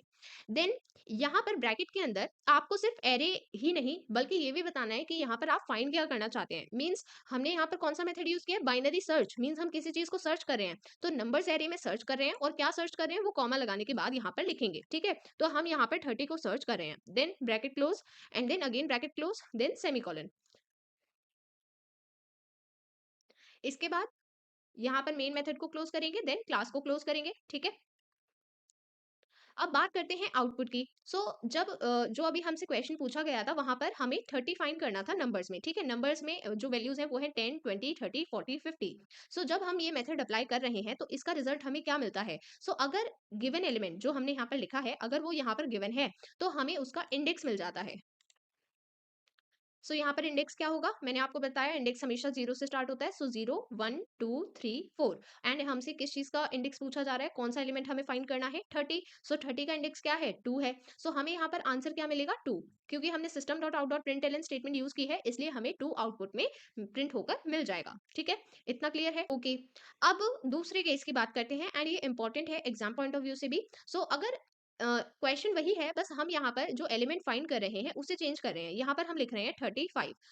अगर हम 35 को फाइंड करते हैं बट ये तो यहाँ पर है ही नहीं, यहाँ पर तो 10, 20, 30, 40, 50 है, यहाँ पर 35 तो है ही नहीं, तो ये तो हमें मिला ही नहीं। तो अब इस केस में हमें क्या प्रिंट करना होगा, क्या आउटपुट देना होगा, तो ध्यान से समझिए। जब हमें ये एलिमेंट नहीं गिवन होता तो सबसे पहले हमें ये एज्यूम करना है कि ये एलिमेंट अगर होता, मींस अभी है नहीं बट हमें एज्यूम करना है कि अगर ये होता तो कहां पर होता। अब हम एज्यूम कैसे करेंगे, तो मैंने आपको बताया कि बाइनरी सर्च को अप्लाई करने से पहले इस एरे को सॉर्ट करना जरूरी है असेंडिंग ऑर्डर में। तो अगर मैं इसे असेंडिंग ऑर्डर में अरेंज कर रही हूँ और मैं एज्यूम कर रही हूँ कि ये एलिमेंट यहाँ पर प्रेजेंट होगा, तो ये कहां पर होगा, ये 30 और 40 के बीच में होगा, राइट। 30, 35, 40 तभी तो असेंडिंग ऑर्डर बनता, राइट। सो हमें यहाँ पर इंडेक्स यहाँ पर देखना है 0 1 2। तो अगर 35 यहाँ पर होता, मैं दोबारा रिपीट कर रही हूँ, ये है नहीं, हम सिर्फ एज्यूम करें कि अगर ये यहाँ पर होता तो इसका इंडेक्स क्या होता 3, राइट। तो इसका मतलब है कि 3 इसका इंसर्शन पॉइंट होता। इंसर्शन पॉइंट मीन्स ये अभी यहाँ पर एग्जैक्टली है नहीं, बट अगर हम एज्यूम करते हैं कि ये यहाँ पर होता तो उसको हम कहेंगे कि ये इसका इंसर्शन पॉइंट है, ठीक है। सो यहाँ पर इंसर्शन पॉइंट क्या है 3। सो हम यहाँ पर ये फॉर्मूला यूज करेंगे and this is very important. So इस फॉर्मूला में हम वैल्यू रखेंगे -3 -1। सो -3 -1 हमें आंसर क्या मिलेगा, यहाँ पर हमें आंसर मिलेगा -4। सो यहाँ पर जो हमें आउटपुट में प्रिंट होकर मिलेगा वो होगा -4। सो हमें यहाँ पर -4 क्यों मिला है, क्योंकि हमने इस फॉर्मूला को यूज किया है, और इस फॉर्मूला को यूज करने के लिए इंसर्शन पॉइंट की वैल्यू हमें कहाँ से मिलेगी, हमें सबसे पहले अज्यूम करना है कि ये एलिमेंट कहाँ पर होगा, ठीक है। जहां पर होगा वही इसका इंसर्शन पॉइंट है, और उस इंसर्शन पॉइंट को इस फॉर्मूला में रख देंगे, ठीक है। तो हमें ये वैल्यू जो मिलेगी यही आउटपुट में प्रिंट हो जाएगी। Is it clear?